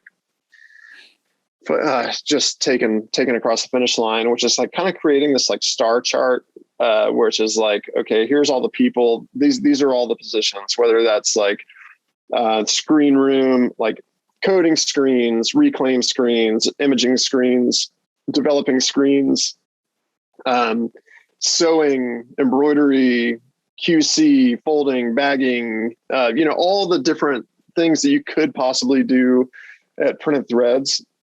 And once someone is trained on that job, they get a gold star next to their name or whatever. And right. It's like, it's a motivating tool. Yeah. And so it's like, oh my gosh, this person has gotten 5 gold stars. We give them some sort of rank, like almost like an army ranking, like they become a lieutenant or something like that. And like, you can't get a raise until you have gotten, enough gold stars to like become the next rank or something like that. Or I like that a lot because, they're going to have a lot of people that are cross-trained. And so if somebody's out one day, that person can go and support that other role.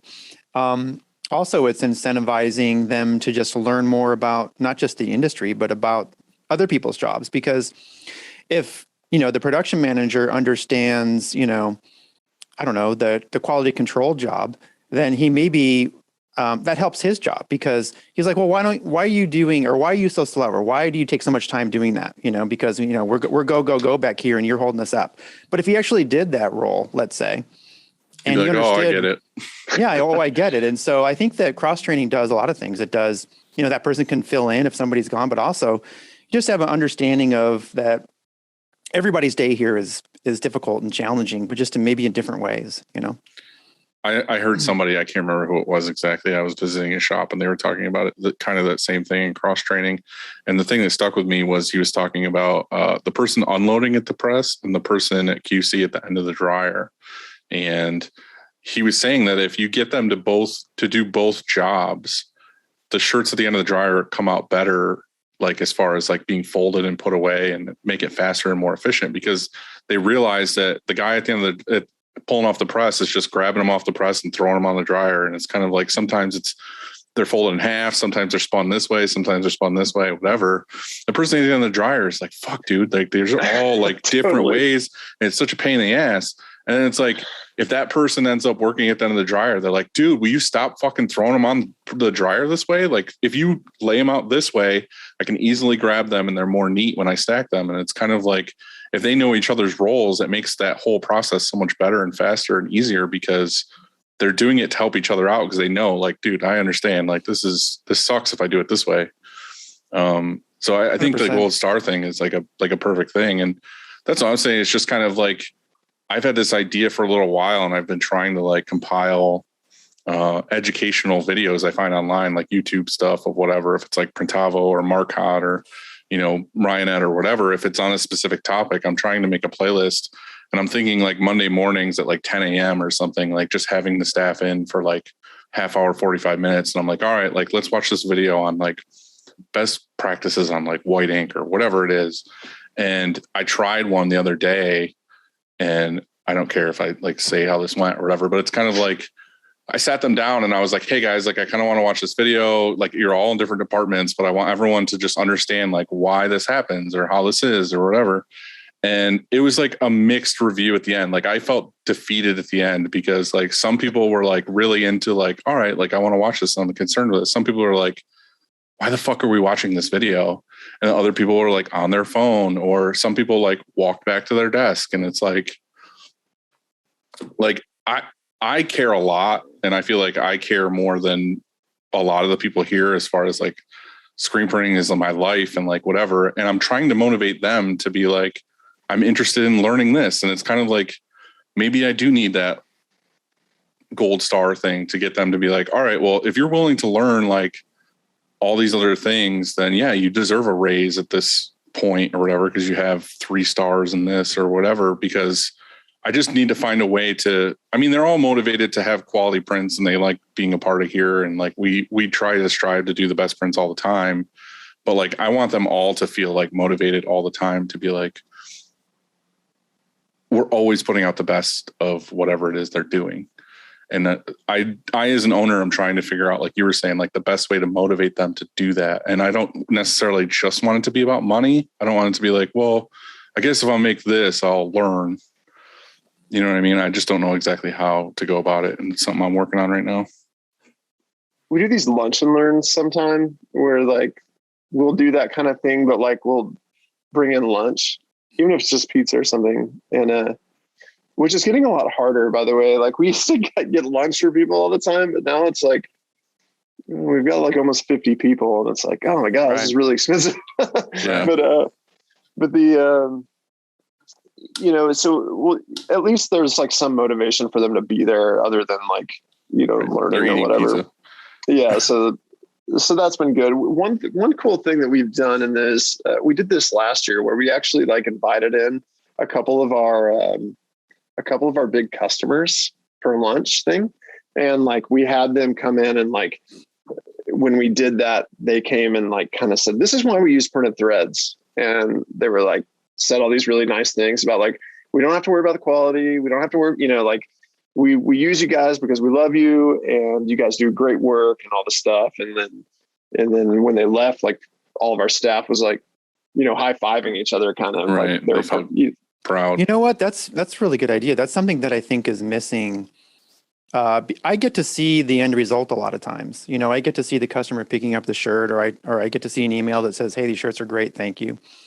Whereas if you're in production, you do your job every day and you take pride in it, and you look at the prints, and maybe you're proud of those prints, but that feedback is really cool. And so I love that idea.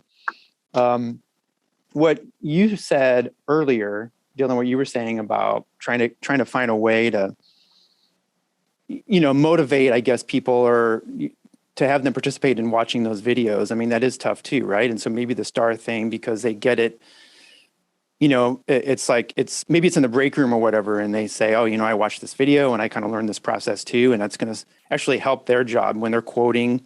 If they don't know what a flash is or why you would even flash, if all of a sudden they're quoting and they actually know what that means. So that's pretty cool. I'm just saying there's certain things in their job that, like Brett was saying, like palette or platen or whatever, there's certain things in their job where they learn how to print, and they just know that this is how, like, I have to use this squeegee, and they just might not know exactly why they're doing what they're doing. They just know that that's what they have to do to get the job done.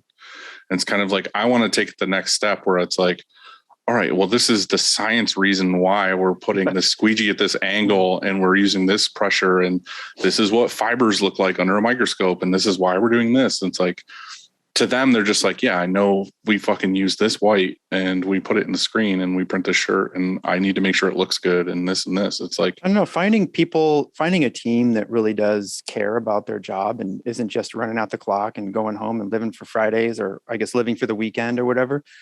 I mean, and that's challenging. I think one of the things I've noticed, because I was talking to a few shops recently that were going through this issue, is that if a department or a person, if they're, let's say they have an idea, or even just aesthetically, like if we change this, or we painted this wall, or if we moved this table over here, if you got casters for this and we could roll it, it would be so much easier. If you don't do stuff, and if you don't actually act on some of those requests, I think that's defeating, just like you said, you were defeated them watching the videos. I think that if that happens enough anyway, and, you want change and you think it could be done better. And even if you make this change and it doesn't work out better, at least they realize, like, oh, wait, that wasn't such a great idea. Let's go back to this way, or let's adjust it or tweak it so that it does work better. I think if you have that culture, and even if it's simple as just painting a wall, which we did recently, we've just been making a lot of changes. That's what we do in January, February. We're getting ready also for some more equipment. Those changes that break up the routine, and if they can participate in those changes, not just the idea, but actually they're painting them also, or they're putting the wheels on this, or you know what I mean? Like, that makes their job so much better. And they're working for a company that, they don't clock out on Friday and say, fuck, we're doing it. We did it wrong in a whole nother week, like, this is never going to change. I want to work somewhere else. And so I've always tried to, within reason, take the input of, okay, we want to change this. When I say within reason, I'm like, well, look, this is a bad week, or this is a bad month. Let's do that next month. Like, I'm not going to forget about this. And if I do, where they're like, let's put a zip line from this side of the shop to this side of the shop. That sounds cool. I actually had somebody that wanted a pull-up bar for the long time. Hey, I want a pull-up bar, and I want it right here so I can do pull-ups over my, like, nobody here and there. Nobody here wants to do a pull-up, because one time Chris came out of the bathroom and it's like facing the shop. He went to do a pull-up where he like reached up to the molding, like he like kind of like came out the door and just jumped and grabbed the molding of the door, and he was going to do a pull-up. And the top of the molding head was like dusty, and he like got up and like fucking slipped off and just straight back smashed off the concrete. So I feel like nobody here ever wants to do a pull-up ever again because of the fucking what happened there. Okay, well, maybe not a pull-up bar, but I'll tell you what, if you listen to your team, and if you have meetings anyway where they have suggestions, and you do some of those, and if you decide not to do one, you tell them why, I think that's why an employee stays. Because Brett was like, why would somebody want to work here? And I think that's one of the things that's so complicated and why it's hard for me to find a replacement is because because if I had a replacement, maybe the person said, look, your idea is shit. We're not doing it, because people have said those words, and maybe one of the press operators is like, that's his idea. And the other press operator or some other press operator says, no, that idea is shit. And I think that you have to give it a chance. I think you say, okay, well, prove me wrong. We'll find out if it's shit. Because how do you really know unless you actually do it? And so I think that being that company that says okay to that sort of stuff is a reason why somebody would want to stay. I get that. And we do that. Like, I'm the kind of owner where I'm not in that position all day. If it's heat press or it's whatever, I'm not just going to make a blind decision and be like, oh, we should do this in the heat press area, because I'm not fucking doing it all day long. Like, I'll walk up to who's in that area all day and I'm like, I'm thinking of this. What do you think? And they're like, that's horrible. Like, I would have to take 5 more steps to do this. I would have to turn here. And then they're like, well, why don't we do this? And I'm like, oh yeah, that makes way more sense. And then that's kind of what I do in every department. I ask them first, because they're the ones doing it all day long. Like, is this a good idea or is this a bad idea? And what you said too, if you have a press operator that's like, we should do things this way, kind of something we've been doing is we'll take everybody and we'll be like, all right, like, you have this idea, you have this idea. Let's do it right now. Like, you're on this press, you're on this press. Let's like see which gets the job done correctly and the quality what we need it to, but is the most efficient or the fastest or whatever. Like, if you're like, this is better, I'm like, all right, well, prove to me that it's better than this way. If it's better than what we're doing now, then yeah, that's the new standard. Like that, let's just do that. So I feel like everyone here is good with that, and everyone here is prideful to be here. I just, like I said, like, we were watching that video. It was a video of Bruce doing going to Bella First Canvas. of all, that's your first problem. Yeah, Bruce was in film, so that was like, I don't even know if I should say this, but Bruce was doing the Bella Canvas tour because a week before we went to SNS and toured like the warehouse in New Jersey. So it was kind of like a fresh video, because the people that didn't go, I was like, all right, this is kind of like what it looks like. And the whole time there's this dude in the video that I guess Bruce brought that just like didn't say a word, but just like was in frame every so often. And he was just like looking off or like walking by or doing this other thing. And that's all anyone talked about the entire video. Like they're like fucking talking about like, this is how we do this. And someone's like, oh, there's that fucking guy. And it's like, everyone just talks about this dude. And it was like it was like 45 minutes of wasted time because everyone was just looking for this dude in every frame. And it was like, I was like, oh God, I got to approach this differently. So I like went in my office, shut the door, and I was just like, I got to do this differently next week. Because nothing got done. I just paid 45 minutes for everybody in the shop to sit here and like make a joke of something in this video. But yeah, that's another thing. It definitely, I mean, that costs you. So you're going to watch this 45-minute video and, it costs times however many people are watching that. That's an expense for you, that I hope they're taking it seriously, because, we have meetings sometimes that get off on tangents and I'm like, holy shit. I'm just going to say pop quiz at the end and then like watch everybody's eyes and be like, they're like, fuck. Right. I didn't pay attention at all. There's been times where I've just wanted to like keep $50 bills in my pocket and for those types of situations. You can like do a pop quiz at the end and like whoever was paying attention gets a $50 bill and everybody else is like, damn it. Yeah. Do you ever, let's say somebody catches a mistake at, I don't know if it's a typo or something's wrong at, the final, like at the approval before we start printing. Do you ever reward them with a gift card or a dollar amount or anything? We don't. We totally should. I mean, we have in the past, like we've used to have like all kinds of cool like employee incentive type things that kind of it's like COVID wiped a lot of things clean, because it was like we used to do these things like we would have an employee of the month, and the employee of the month got a free vacation day, like paid time off, and then we would do like every week we would have a drawing for like, if someone helped you a bunch that week, you would like put their name in a box or whatever.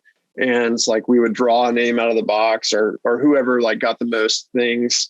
We would pick their name and then we would give them like a $20 gift card because like whenever you sign up to work here or whatever, we ask you a bunch of questions, and one of them is like, what's your favorite place to eat? And so we would like go to their favorite place to eat, get a $20 gift card, Cool. and do those types of things. So I would totally write your mom's house.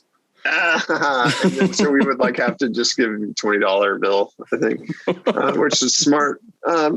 So like, yeah, but that, that's smart. We have a weekly meeting. It's every Wednesday. We have a management meeting every Wednesday. And then right after that, we have like a 15 minutes, like all staff meeting. And on that, when we're having the manager meeting, basically we compile a list of like, these are all the good things that happened this week. So like, it'll be like those types of things, like so-and-so helped us out big time because they noticed this big mistake. And so it's not like hey, we're having a year gift card, but like we will acknowledge like a good thing that someone did in front of everybody. Yeah, this just happened last week where we have a customer and we have goofed like twice in a row. The first time was an embroidery deal, and they said the embroidery looked like crap. And so what I did was bought patches, and we just heat sealed patches on. He loved them, super happy. Ran a print order, and they weren't thrilled with it. I think we redid it. This last time we did one, and he wasn't super happy, but turned out to be kind of happy. And so I was like, why is this customer even coming back to us, at this point? But they placed another order. And then last week, they used to work with one of the designers, and they're gone now. And so a different designer took it, and something went wrong with the output slightly, and the quality control caught it. And the designer who took it over came over to me and said, hey, Shan, she caught that mistake. And I just want to let you know, like she caught this and saved our butts, because it was like whatever it would have cost us, right? And I went in and grabbed, I gave her three options. I have a Starbucks gift card. I had a $10 bill, and I had gum. And so I went over there and I said, hey. What? I stuck them We together. just grab random shit off your desk? It was, hey, it wasn't just any old gum. It was a sugar-free Wrigley's double mint. Pre-chewed. So double the mint. And so I said, hey, here's your choice. What do you want? And she I goes, hope to God she picked the gum. she goes, I'll take the $10. And then I also gave her some gum, which was, I thought, really generous of me. But but I did that in front of several people, and they saw that, and so they see that. And I kind of think that. Yeah, they saw it. Like, why the fuck is Andy trying to give her gum? Actually, I ended up handing out like more gum too, because like, hey, I want a piece. But I wasn't going to say, so wouldn't it be cool if we had like a mistake catching chart that we could put stars up on too? And yeah, so, then like, people are going to start creating mistakes so that they can be the one to find it. Well, let's hope. Human beings are funny, aren't they? Why would they do something like that? Because they're all pieces of shit. That's why. Do you guys keep track of all your rejects, like what happened and who was involved and all that stuff? So do you mean like in a database that we can pull up on Microsoft Excel or whatever and say, okay, this month we had this many dollars worth of mistakes, that kind of stuff? Yeah. No, but I would love to. Yeah, so if there's an error on a job for any reason, whether it's our fault or not, it could be just a hole in a garment or something like that. We have like a slip, that piece of paper that QC fills out that says, okay, John was the press operator. This person was the puller. This person was the QC. This was the job number. This was the reason for the error, which we've got like error codes, like 1 through 9 type of code, and then a notes section, and it'll say like how many errors were there. So you could say like 1 small, 9 mediums, whatever. And then like, so they take that to the customer service, the rep for the job, and the rep, obviously has to email the customer and say, hey, what do you want to do? Do you want us to reprint these or just take them off the invoice? But then they fill out this spread, the Google sheet that's shared with everybody. They fill out that information, and so we can keep track. So you can be like, oh man, John, like you've had like all of these errors this month because you don't know how to glue your pallets, that type of thing. And so that you can go like do education with those people based on like what their errors are. What's happening. Yeah. I love that. Yeah. I have. So this would be a pretty easy thing for us to accomplish, I think, because we do fill out a fix order for every single whenever, sort of like what you just said, quality control fills out this fixed order, and we could track that maybe in Monday and then put, everybody who's involved with it and put a dollar amount so that we know. And you could, what's really nice about that too, I think, is that you could say, well, our average fixed dollar is, let's just make something up, $1,000 a month. And you can know if for whatever reason you're way like this just crazy number, this month we had 5,000. What's going on? Like what's up with that? And so I think that's really smart. And it just takes, I don't know if it would take really all that much to time anyway, because we already have that system that you talked about. Yeah, you got to keep track of that stuff. Because so if I look at LAT, so we don't ever want to have 1%, more than 1% rejected revenue versus, our top line revenue. And so last year we had 1 month where it was 2%. So like last March, our sales were $515,000 and we had $10,700 worth of rejects. And it's like, if you're not keeping track of that stuff, like, whoa, shit, we lost a lot of money. Like what happened in March last year?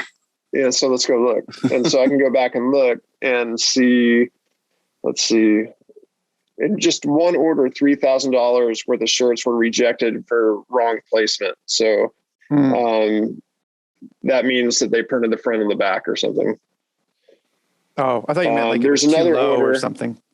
There's another order here that's it was another $3,000 worth of shirts. It says incomplete print, so probably that means there should be a note here somewhere. I can't find it, but likely that means they didn't print one of the screens, or like ink ran out or something stupid. A name was missing or a date or something. How does that? Yeah. How does that affect you guys when?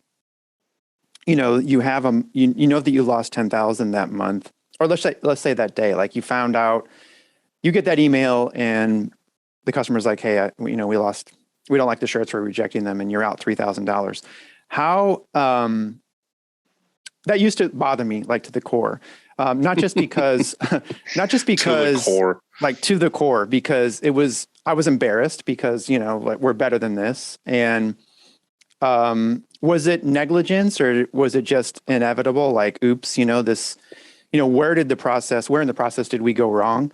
But also financially, and so I used to get, I used to be so involved in the day, and that once I looked at it, once I removed myself from the day and even the week, and then looked at it like, over the course of a month, it was much easier for me, in a calm way, to be nice.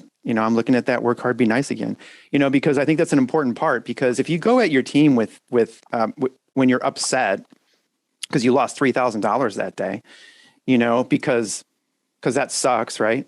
I think that you do more harm than good. And also if you take that home and maybe you're an asshole to your kid, or you're a dick to your wife, or if, you just, whatever, you have a bad day. That's just, I think that was really unhealthy for me. And so it was really good when I made that shift to, look, that happened. I can't do anything about it. Give your team positive reinforcement. Like somebody ordered 5 gallons of wrong ink the other day. And what are we going to do with that? That's $400 and some plus shipping. So I can either get pissed and say you're an idiot, or I can say it happened, move on to the next thing, And so look at it. I don't get it on stuck. the car. Yeah. Made them eat it. Yeah. It's just like, how do you, or maybe you don't, how do you let that roll off and not take it home and not get, because if it happens one day, cool. But what happens if it's 3 days in a row or 4 days in a row, and then there's a snow day and you don't make shit, but everybody gets paid, how do you stay positive? There's a problem, right? All we're doing is identifying that somewhere there's a problem, like somewhere a mistake was made. How did that mistake get made? Like what process is broken? What process wasn't followed, and why? Because we've worked so hard on our quality control process to not have these mistakes. And so like if a press operator didn't take his, so we, in fact, our approval process for shirts now is a 2-step process. They take the shirt to the art department first. The art department approves it. And then they take the shirt to the rep. They used to take it to the production manager, but then it was like, well, the production manager doesn't know what the customer wanted. So now they take it to the rep. They physically take it to their desk in their office? That's what we do too. Yeah. How far of just curious, like, so. Not far. So here, I'm just going to set up this scenario. So the press operator, and there's a press assistant. I guess you work in teams, right? Press op, press assist, and then somebody at the dryer, quality control. Mm-hmm. So you do this test print, and then it goes down the dryer. QC walks it to these 2 different people, right? And that takes minutes, right? So they're spinning. I guess they're keeping their press hot. They're spinning it, and then I don't know what else they're doing. Maybe they're getting a drink of water, taking a shit. I don't know, but that's time, right? And so you do that so many times a day. So this adds up, and it's expensive. And so I was just curious because right now we do kind of the same thing, although the only difference is for us is we approve it at the end of the dryer. So that designer goes to the end of the dryer, but that also interrupts their day. So the designer's stopping what they're doing. They're stopping the creative flow or whatever it is.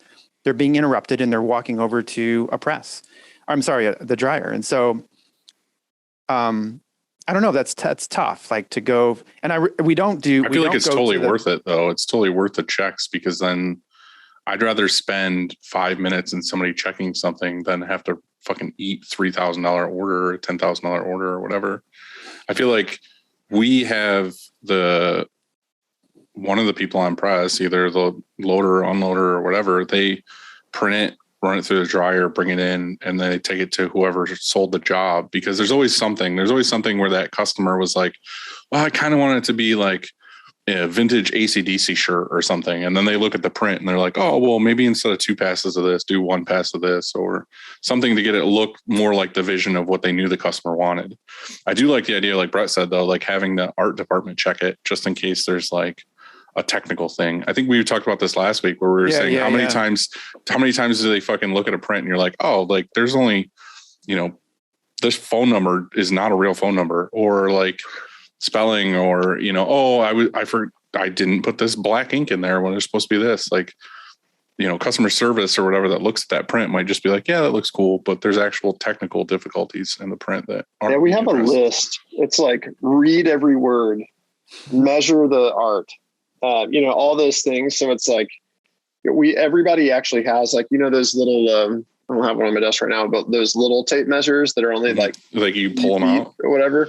Yeah. Like everybody has one of those at their desk. So it's like they actually measure the art to make sure it's on the same size as the customer's art approval. They read every word to make sure because sometimes something might've gotten like labeled the wrong color and the separation. And so like a word doesn't print or something stupid. Yep.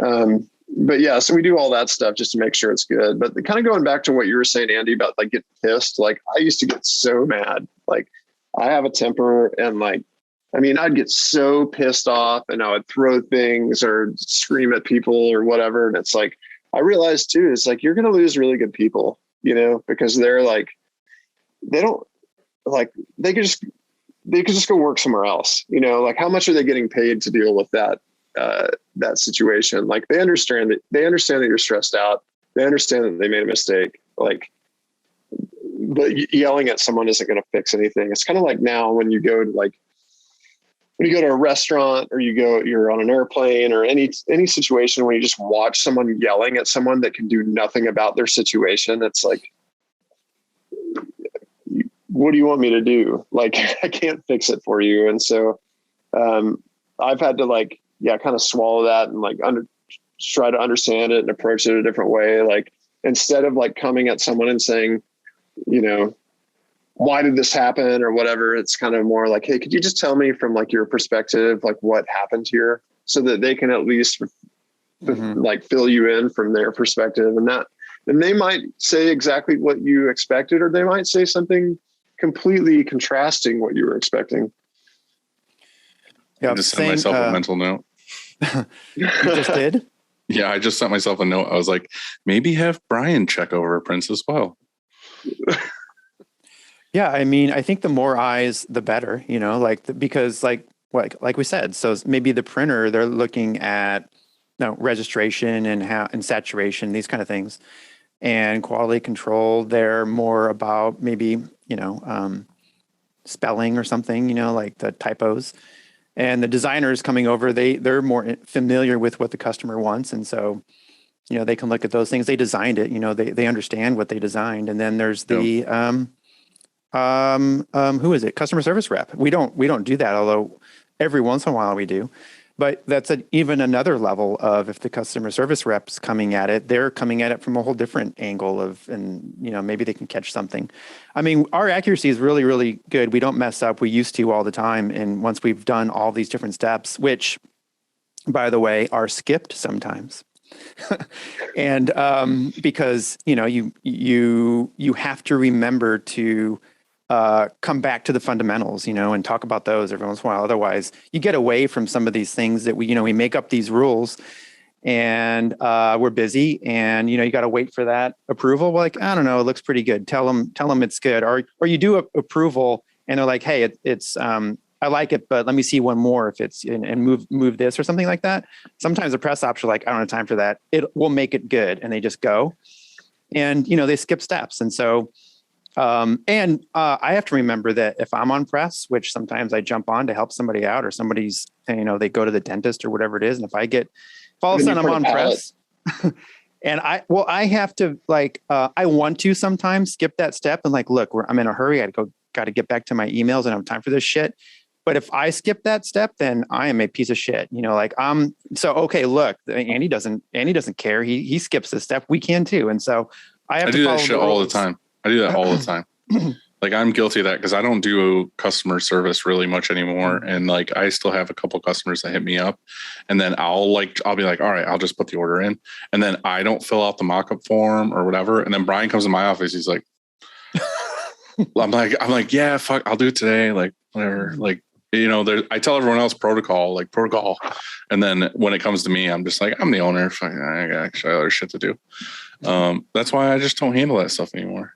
Brett, there was something too, kind of along that same lines of approvals that I think we had talked about last time I did an interview with you before me and Andy were doing this stuff together. Is, I don't know if you still do it or what, or I'm completely wrong, is you order an extra blank of whatever that job is, and then they test print on that shirt to get approved so that it's the same colors, same everything. Is that the case, or am I totally wrong on that? Yeah. So we order an extra shirt for every single job, and which is super expensive and creates some storage issues. But the reason is because you're always kind of grabbing okay, this print is going to be on a dark shirt. So you're trying to go through your scraps and grab a dark shirt, and you're doing your test print on that. But the colors are never going to be the same, right? So if you're printing on a black or whatever, if you're printing, if they put it on a heather gray test shirt and it's going on red. That's right. Right. That's the prints look different. The colors look different. It'll never look the same. And then, so then once we get everything in register and everything's lined up, the colors look pretty good on the scrap fabric, we'll grab the actual shirt that we ordered an extra test print of, load that on, print the test print on that. That's what we will get approved. If there's any errors at that point, then we'll print a little bit lower on the shirt, or we'll print on the back of it or whatever for the updated, because we might have to change an ink color or something. But then at that point, we save the shirt. And for how long? I was going to ask you what you did with those shirts. Yeah. So we save the shirt. We have them all cataloged. So if a customer calls next week and say, hey, there's a problem with our shirt, it doesn't look quite like what we expected, we can go pull it off the shelf and we can QC it in that scenario. Or if that customer reorders a shirt in 6 months and say it's some crazy simulated process job or something, we can pull the shirt back and say, okay, do these match?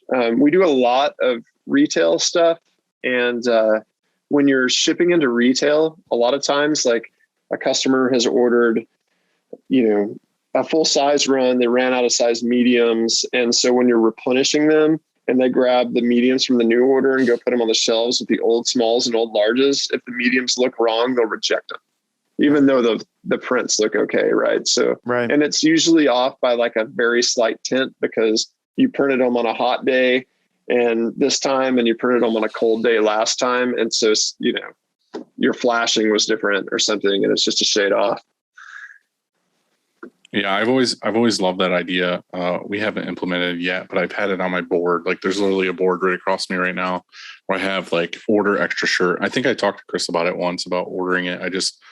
We do like so many just like black t-shirts where I'm just like, I feel like that's what we've been doing is just like pulling a black tee and like printing on that. But the problem isn't ever the black tee. It's always like, oh, somebody wants this like tri-blend red tee or this, you know, weird off-brand polo or something. And then we print on it and it's like, oh, it looks nothing like the test print that came in because of whatever reason.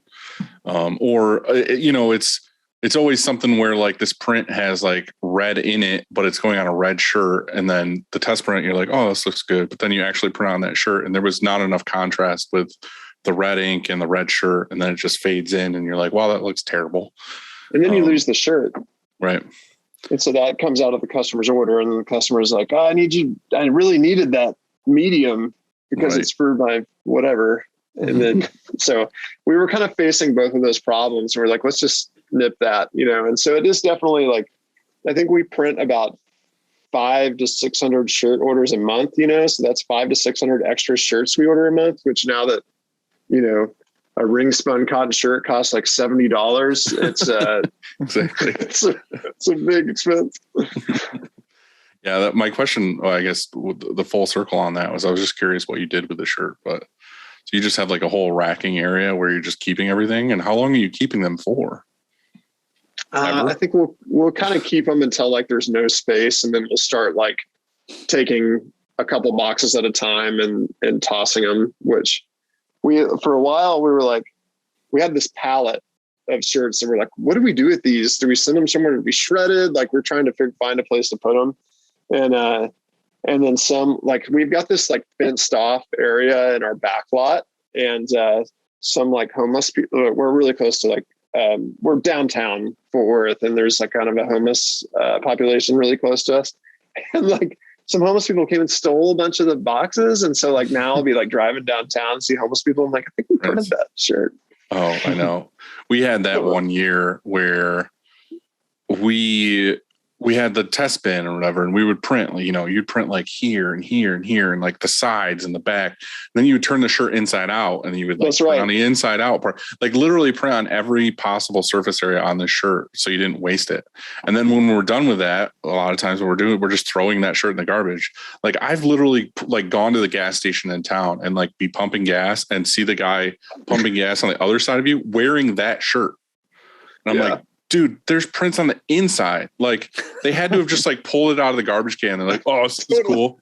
And like they're wearing it. I'm like, that shirt. Right. Like you come in. I have lots of shirts here. That's the look these days. That's in. You got to print all over the shirt. Bunch of different. But it's probably like, this is badass. Yeah, this is cool. I'm like, dude, they probably wiped their nose with that shit. Like wiped ink off the floor with it. Brett, before we get to listener questions, I have a question for you. And this last Friday was a difficult day for me. And so we were getting a new piece of equipment. And so we had to like move a bunch of stuff and we were doing some, I had the HVAC guy here. I had an electrician here. I was answering a million questions and people were coming at me constantly with all these questions. I got this headache. It was so bad, like nothing was working. The night before, I knew it was going to be a tough day, and so I didn't even get that much sleep. And so I could do nothing for this headache. Advil, beyond the recommended dosage. Then I went to Tylenol. I was like, this fucking ibuprofen isn't doing anything. So Tylenol, I'll try that. Nothing really helped. And I even woke up on Saturday with it. Still, it was better. Like it was this, you know, maybe 50% better.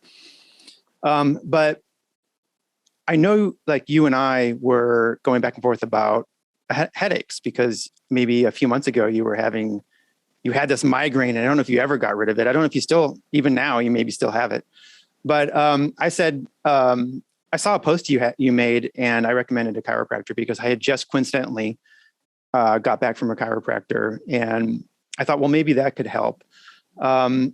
Since then, I have lost a little faith in my chiropractor. I'm not as happy Oh, no. as when I was.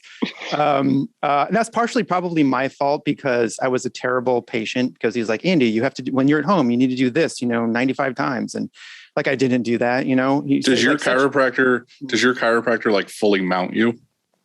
Yes. Is that what's going wrong? Maybe, dude. I had to go to a chiropractor for a while, and it was this I don't know, it was this tiny man. Like I was a monster compared to this guy, and he was trying to. I'm a fucking ogre, and he's like, "All right, lay on this table."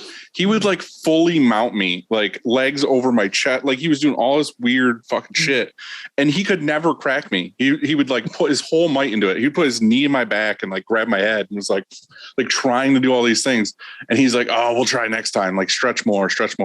And I went there like 3 weeks in a row, and I feel like he like maybe popped like 1 or 2 bones the entire time I was there. And I'm like, I'm never doing this again. Here's the thing, like chiropractors aren't all about adjusting you and cracking your back or whatever, because that's part of it. And he did that every time I was there. And the last time actually he asked if I was cool with adjusting my neck. And I said, okay, sure. And I never should have said that because he did it and my neck cracked so bad. I thought I was gonna be paralyzed or something. I was Is it the one where they flop your head in their hands and then all of a sudden they just fucking spin it? Yeah. It's terrifying. I was like, okay, never doing that again. Yeah. But I think that they really can do, the right chiropractor can help. And I was just curious. So are you feeling better? Did the chiropractor do anything for you? Or are you mad at me that you wasted money and took my advice? No, I think it was good. In fact, I've been feeling a lot better. I think there was a lot of tension. I don't know that I was like, so what he kind of told me is probably there was just like a few events, because I think I turned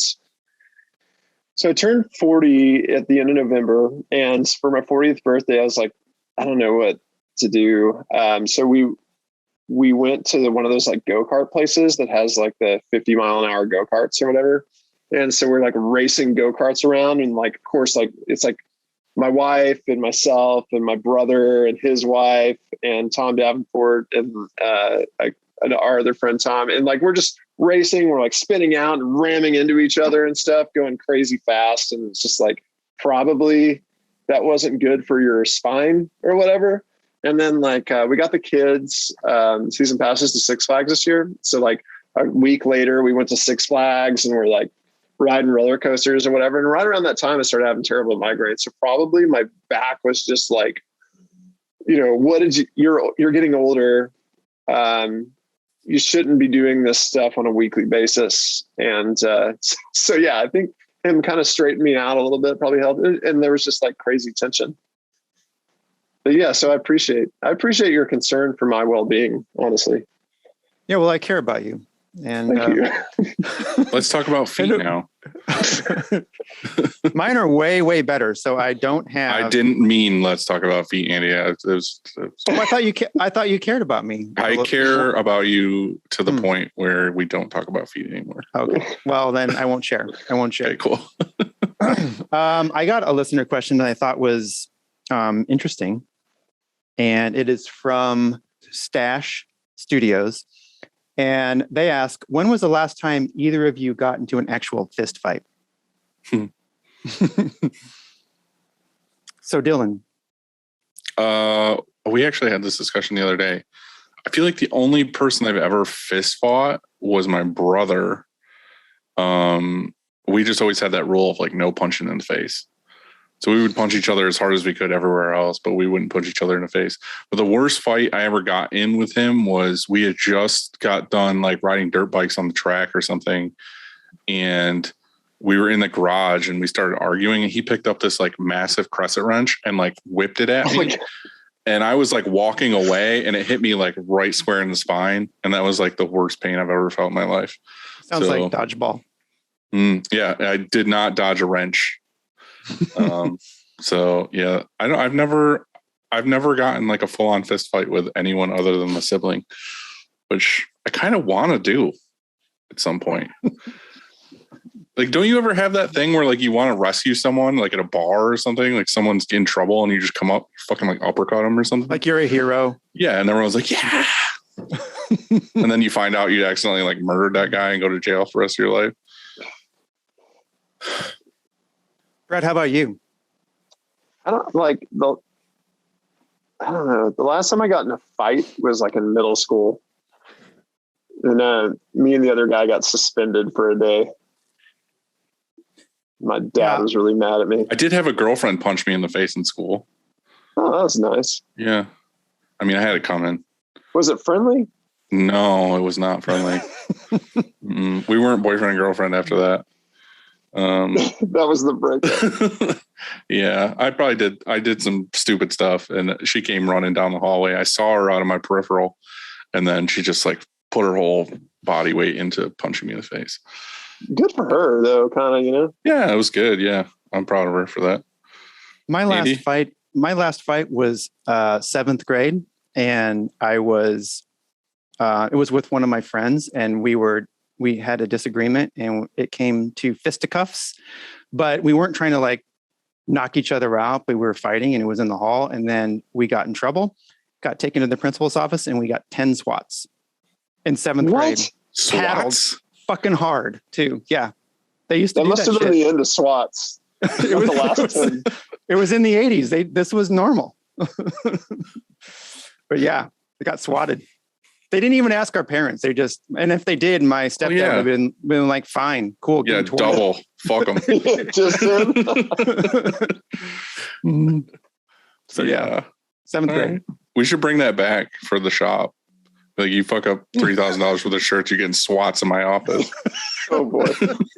Have you did you guys read that book Green Lights? Mm-hmm. The Matthew McConaughey book? And he's like he's talking about that story of him and his brother like in the 2x4. He like knocked him out or whatever. So we were doing this I could do all this like cool stuff because City of Fort Worth was been involved with a bunch of really cool things lately. And there was this movie shot here called 12 Mighty Orphans that honestly was not a very good movie, but it was like Luke Wilson and Martin Sheen and Robert Duvall and like all these people were in it, but Rooster McConaughey was in it. And so, we ended up like hanging out with Rooster McConaughey until the bars closed. It was a super random night. And so we'd talk about the book. Where was the thing you were at? Was it like a week or two ago for like the 1883 thing? Yeah. So they shot a bunch of 1883 was shot in Fort Worth. In fact, like the first episode when they're like, they pull into Fort Worth, that's the stockyards of Fort Worth. And when they do that whole shoot 'em up, that's like in the, a legendary bar in Fort Worth called the White Elephant Saloon. In fact, that's the same place Walker, Texas Ranger, gets in all of his bar fights. But yeah, they just did this. They got a bunch of like props and stuff from the movie and like put them in a museum and like had an opening. And we got invited to like the kind of the pre-opening gala, and a bunch of the people were there. So if you've seen the show, like I watched it all, yeah. Yeah, Elsa was there, and the guy that died in the beginning was there. A bunch of them were there, and so it was cool. We just got to hang out with them. There was only like 100 people there, so it was kind of like us and a bunch of random people from the show. The dude that wrote it, Taylor Sheridan, he's like has a ranch not far from here, and so he's done Yellowstone. He did the Mayor of Kingstown. That's a good show too. 1883. He's got like 3 other shows going. Well, the funny thing is it's like he's got like 3 shows going right now, and there was a thing on YouTube I watched the other day because he's like blowing up with these like his like 3 shows he has out are like huge shows. Yeah. And I saw they're like, oh, Paramount gave me the go ahead to do, and it was like 8 more shows he has planned. Yeah. I was like, dude, how are you getting spread out? Like we were talking about earlier in this episode, like you doing all these business things. Like imagine being in charge of like writing and directing like 10 huge shows and the stress of that. That's insane. It's pretty wild. Yeah, he was at that event too. Him and his wife were there. I loved him in 1883 with like, he was like super tan and had that like black beard. And I was just like, it'd be so cool to write shows and then just like write yourself in for like a couple lines. But are you ready for, I don't know, do you want to give out any shop hacks, or do you have any questions for us at all? Okay, I thought about this because I was like, oh gosh, and it's another one of those things where like you listen to a couple of episodes and people list their shop hacks, and I was like, that was my shop hack. I've done a lot of sharing over the years.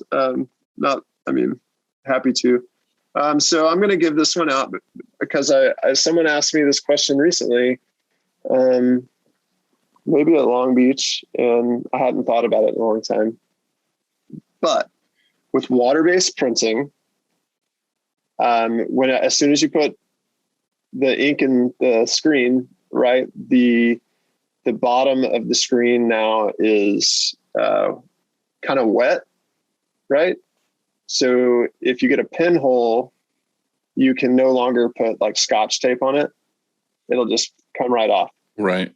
So pinholes for water-based printing for your emulsion, use nail polish. Like on the bottom side of the screen, just use nail polish to cover a pinhole? On the bottom. So wait a second. You're saying... Yeah, reclaims. You're saying that you put... I didn't know this. So water-based ink goes into a screen, and then the substrate side actually is damp or something? I didn't know that. It'll be a little bit damp. I mean, water-resistant emulsions have something in them, like some sort of like a solvent or something in them to keep them to keep them water resistant. But anytime you put something with water in it, it's going to cause the screen to like absorb some of that, and so it kind of sweats through or something. Well, even like you can't use like regular tape you would put on a screen, on a water-based screen. Like we use that like blue R tape, and you have to layer it a certain way too, so like it won't creep under the tape, or it won't like get under into like registration marks or anything. So we use R tape. But yeah, I know totally what you're saying. Like if you get like if the tape comes off in any way and you go to try to put tape back on it, it doesn't want to stick because of the wetness of it coming through. But that's cool. You can use nail polish. I didn't know. Is there a certain color nail polish, Brett, that you prefer? We actually keep clear nail polish on hand, because a lot of times what we'll do is like you have the registration marks on the screen, right? And so like if you put clear nail polish over the registration marks, you can still kind of use them if you're trying to use them to line stuff up, because you can still see through them. Yeah. And then kind of just talking about tape too. Whenever we're taping the back of a screen, we actually don't tape the top side of the screens because we use Frank's like sealant stuff.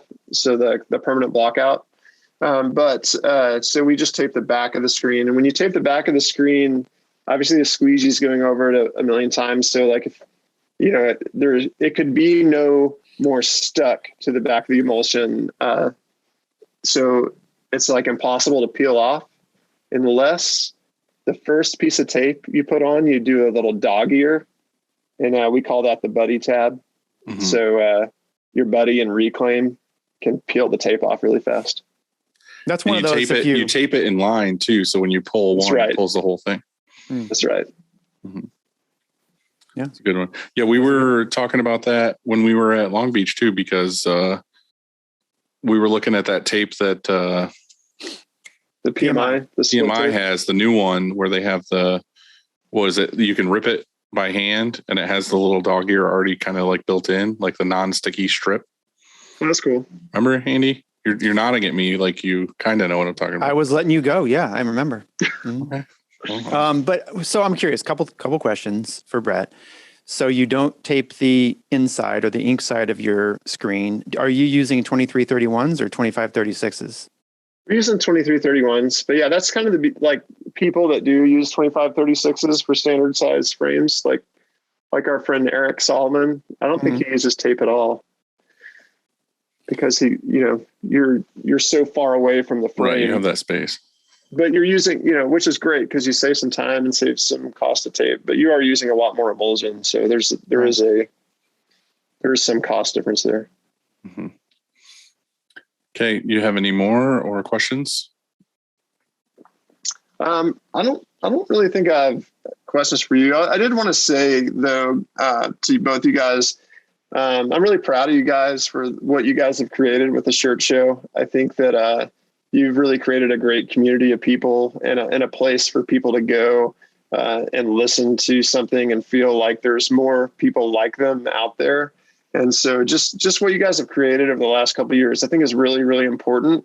And I don't know if you truly understand that, but I think that I just want to say that to you. I've definitely been kind of a person in the industry for years that I've done all these things and been involved in all these things. And sometimes I feel like the things I've been involved in have fallen flat or haven't taken wings, and seeing you guys kind of just take something from nothing without a bunch of support from trade associations or other industry players or money or anything, just saying like, hey, we're going to get out here and do this on our own because that's what we want to do. Like, I think that's really cool and very noble. Thanks, so Thanks, man. I appreciate you guys, and I know the whole industry does. Sweet. Well, thank you. It means a lot. Yeah, it does. All right. So, yeah. Andy, you want to start off the quick takes? I sure do. Okay, then do that. I had to remember the first question. So Brett, what's one thing you need every day?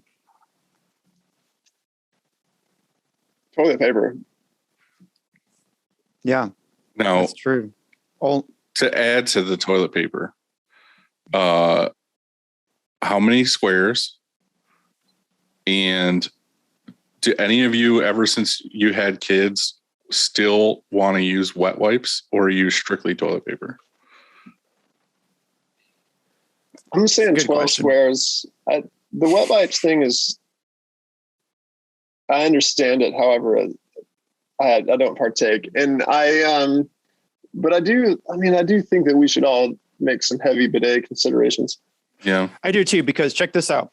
If you were to get some poo on your finger, you wouldn't just wipe it with some toilet paper. You kind of want to rinse it a little bit. That's right. you just lick it off. I think the bidet might be a good idea. Dylan, what's the next one? Whoa, you all right? Skip right over me. I was going to talk about my toilet paper routine. Oh, okay. Let's hear it. I thought. No. I would love to know. I would love to know every detail about it. Okay. All right. Well, first I stand up and I spread. Oh boy. No, I like toilet paper and then a wet wipe so that I'm like fully clean. I mean, I don't know about you guys, but that's super hygienic. I'm impressed. I want it to be fresh. You never know what situation you're going to run into. Yeah, I feel that. Hold on. Favorite snack? Chips and salsa. I knew that before you even Hell answered. yes, brother. That's a good one. So do you go with medium or hot, mild? What kind of salsa? No, he probably goes like you probably like that peach one or whatever. Renfro. Yeah, I know where he's going with this. I bet. Yeah, I'm looking at Mrs. Renfro's right now through my office window. And man, yeah. So they've got, I think I've decided after trying like all of theirs that the tequila salsa is my favorite. They do have this blackberry serrano that's quite good. But yeah, I mean, there's, it's a mood thing, right? What kind of chip though? That's also a mood thing. Yeah. Some people like the lime chips. I think those are disgusting. Not with salsa. I don't think that's a bad move. Yeah, that's a bad move. You don't like the good traditional like Mexican chip that's kind of thicker? Yeah. Or like a flat, because there's like corn tortilla chips and there's flour tortilla chip. Mm-hmm. The flour tortilla chips are like next level, super good. But they're, can't typically find them in a bag. Mm-hmm. Also, but what I is your Social? That brand Social. It's like XOCH. I live in Texas. The chips and salsa options are unlimited. I have like Tostitos. Scoops. What is your chip to salsa ratio? Heavy on the salsa. chunky salsa or like restaurant style, like basically like a liquid?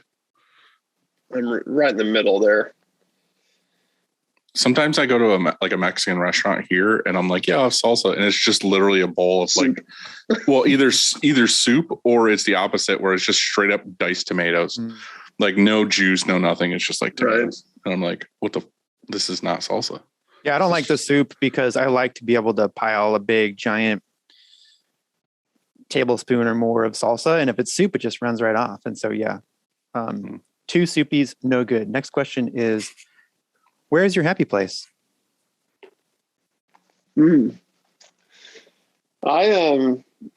So this is an evolving question. I have a sailboat, and I really enjoy being out on the water. And so kind of just the whole family out on the boat, just chilling, having some drinks. That's kind of that's the ultimate for me. What was it before the boat? You said it evolved.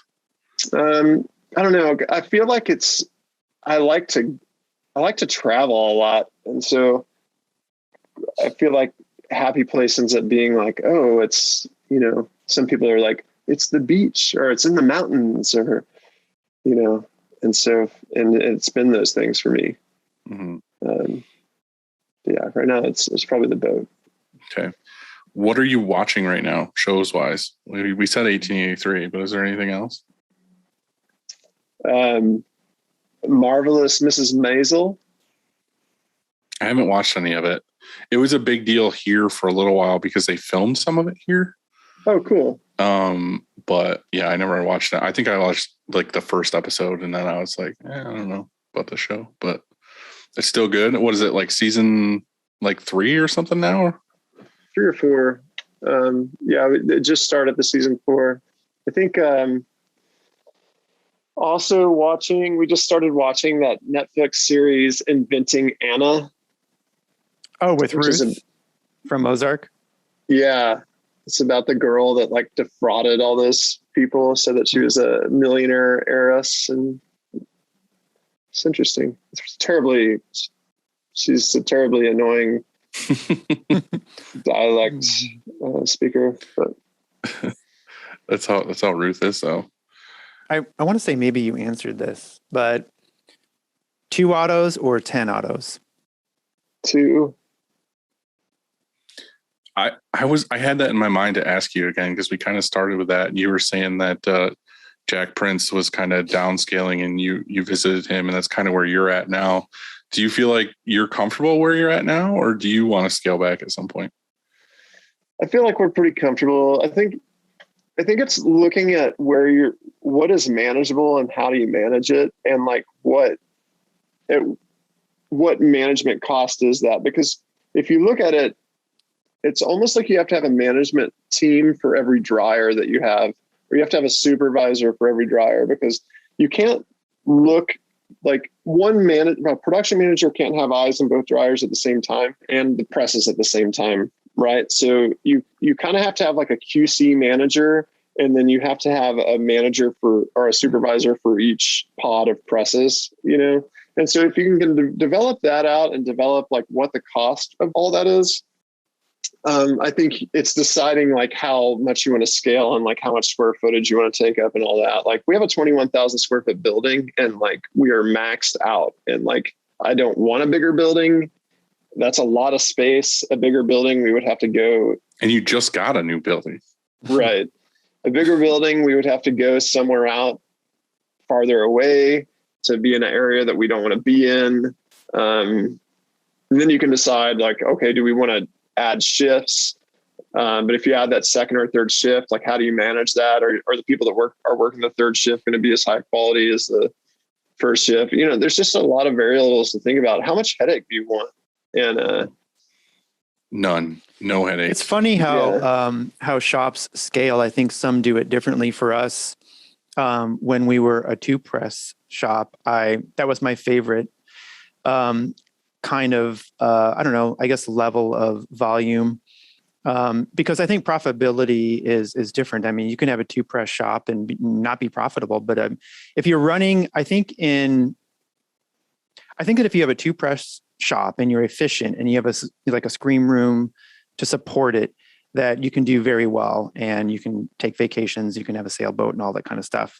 But all of a sudden, you're so busy and you start trying to find a solution for that. And so maybe a solution is, a screen room, or maybe a solution is we're going to be open on Saturdays, or we're going to come in early or stay late, or whatever that might be. And then you think to yourself, oh, wouldn't it be nice to get another auto? And we won't run it like all day. It'll just be for when we're in trouble, And so we'll be able to just turn it on, and we'll run sleeves on it. Who knows what, you have this idea, like you're not going to run it all day, every day, but then you get it. And then basically by the time it arrives, you're running it all day, every day. And then so on, right. All of a sudden it just sometimes it just happens. And I think that that kind of thing happened to us. And if I could, and I don't regret it, because we were able to do something really cool, because we got to have the Cobra there and do something special with that. But having to do it all over again, I wouldn't have taken on that extra space. I would have just stayed a 2-auto shop. I would have been out of here at 5, and I would have just been, I don't know, maybe a little bit happier. But so I really like the downsizing idea. And that's what we're doing now. We're not downsizing our space. We're not downsizing our press count. We're just choosing to work with, I guess, different clients. We're focusing on getting better and more efficient as a company, which I think is going to actually turn into, hopefully, potentially, the same amount of profit, even though we're maybe not doing as much, and so that's the goal anyway. I think you have to scale. And that's the complication. I think you have to scale up in order to do that. And that those are conversations that we've had too, is like, okay, we don't, I don't really have aspirations of being like a $20 million company or anything like that. Right. What I would like to be is a $10 million company that's like wildly profitable. But in order to do that, what I need to do is like really focus in on, like, we had an offsite manager meeting right at the end of the year to like look at who we are, what we really want to do, and like who we want to work with, what kind of orders we want to take. And what we realized is like, I don't really want a 50-piece order. I also don't want a 5,000 piece order. What is our sweet spot? What are the orders that we want to take? And from what customers and at what margin? And so that tells us like exactly who we want to go after, what orders we get excited about, like that helps our whole sales process. And so, but in order to like come back down to that level, to say like, okay, I'm going to shrink it down and only work with these customers, you have to get big enough to shed the customers, to shrink it down to work with those customers. So you're saying now you shrink it down and work with those customers, but then your margin increases. Right. And you can increase your revenue with those customers, doing better things with those customers. And as that revenue increases, also your margin can increase, and then suddenly you're wildly profitable. You're saying that's pretty natural then. So it's pretty natural to scale really maybe too big, and then realize, because until you test that actual, point where, oh, we are too big, maybe you don't know, and so you test that, and you discover, wait a second, we've gotten to this point. It's afforded us the ability to automate all these different processes and get good at all these different processes. And so maybe it's just natural. This is maybe the natural evolution of a shop. You get a little bit too big, and then you dial it, reel it in or something. I mean, I think that makes sense. I feel like it's just like one of those things, like it's like anything, like you don't know until you know. And when you get that big, like, oh yeah, I was definitely happier back here. But when you're back here at the 2 autos, you're like, no, fuck that. I want to do this, and this. So I feel like you kind of have to do that and then scale back. Plus, like what to do and what not to do at that point. So like, oh, I've done a 100,000 piece order. That sucked. I don't want to do that again. Like, don't take those anymore. Yeah, you can definitely identify, like, it's like every time we do an order for 10,000 shirts, we lose 1,000 shirts. It's like, where'd they go? Like, can we not count above 100? It's like those weird situations. Mm-hmm. Okay. Next question is, do you believe in Sasquatch? Yeah, of course. I've seen him. Oh, fuck yeah. Thank God. In your face, Andy. So we used to, this is a story. We used to, our first space that we rented is about 20 minutes north of here. We had like it was kind of one of those like corrugated metal buildings or whatever. And we took over the first unit in the building. There's 4 units. And there was this guy that lived in like the second half of the building, right? And he was super mean to us because we would always be outside skateboarding and all that stuff. And he would just come out and yell at us and be like, you can't do this stuff here. But he was like living in this warehouse complex. So it was like, there's something wrong with us skateboarding, but there was nothing wrong with him living in a warehouse, right? It's kind of a weird deal. But anyways, so we nicknamed him Bigfoot. And because he was just this oddly shaped guy with really long white hair and all this stuff. So anyways, yeah, that was, he actually moved to Alaska. That's where he should go. So wait, where his that's the Bigfoot you saw was this guy that was living down in the warehouse. The Bigfoot. Yeah.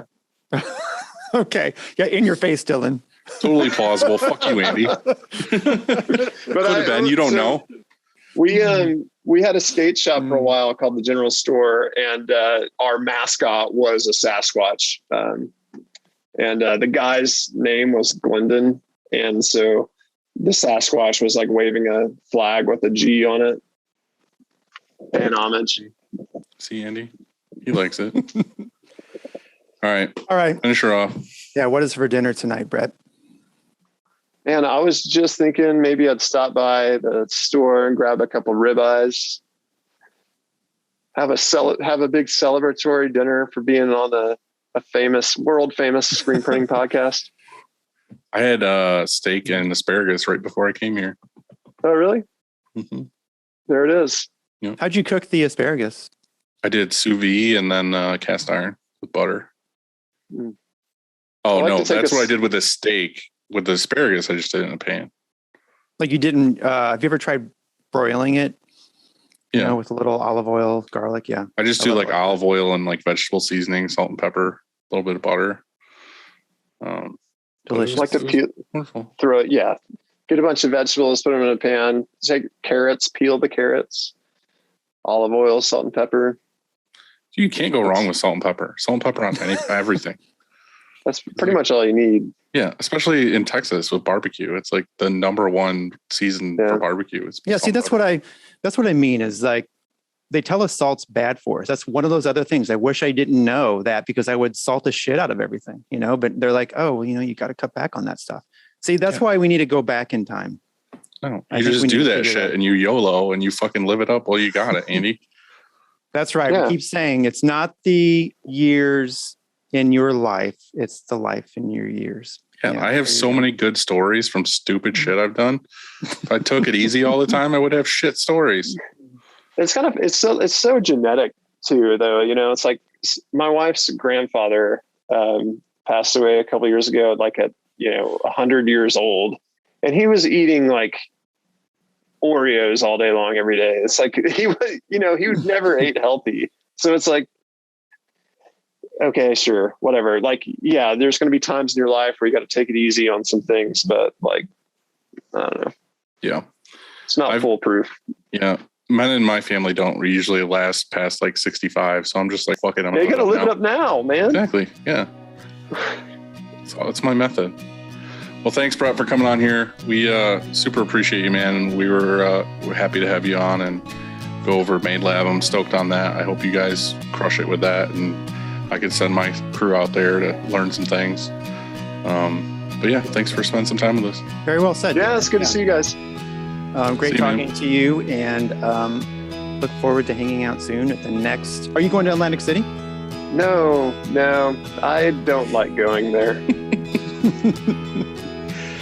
Oh, well, God, it's such a shill. We'll send you some tips. All right, sounds great. Have a good time. See ya.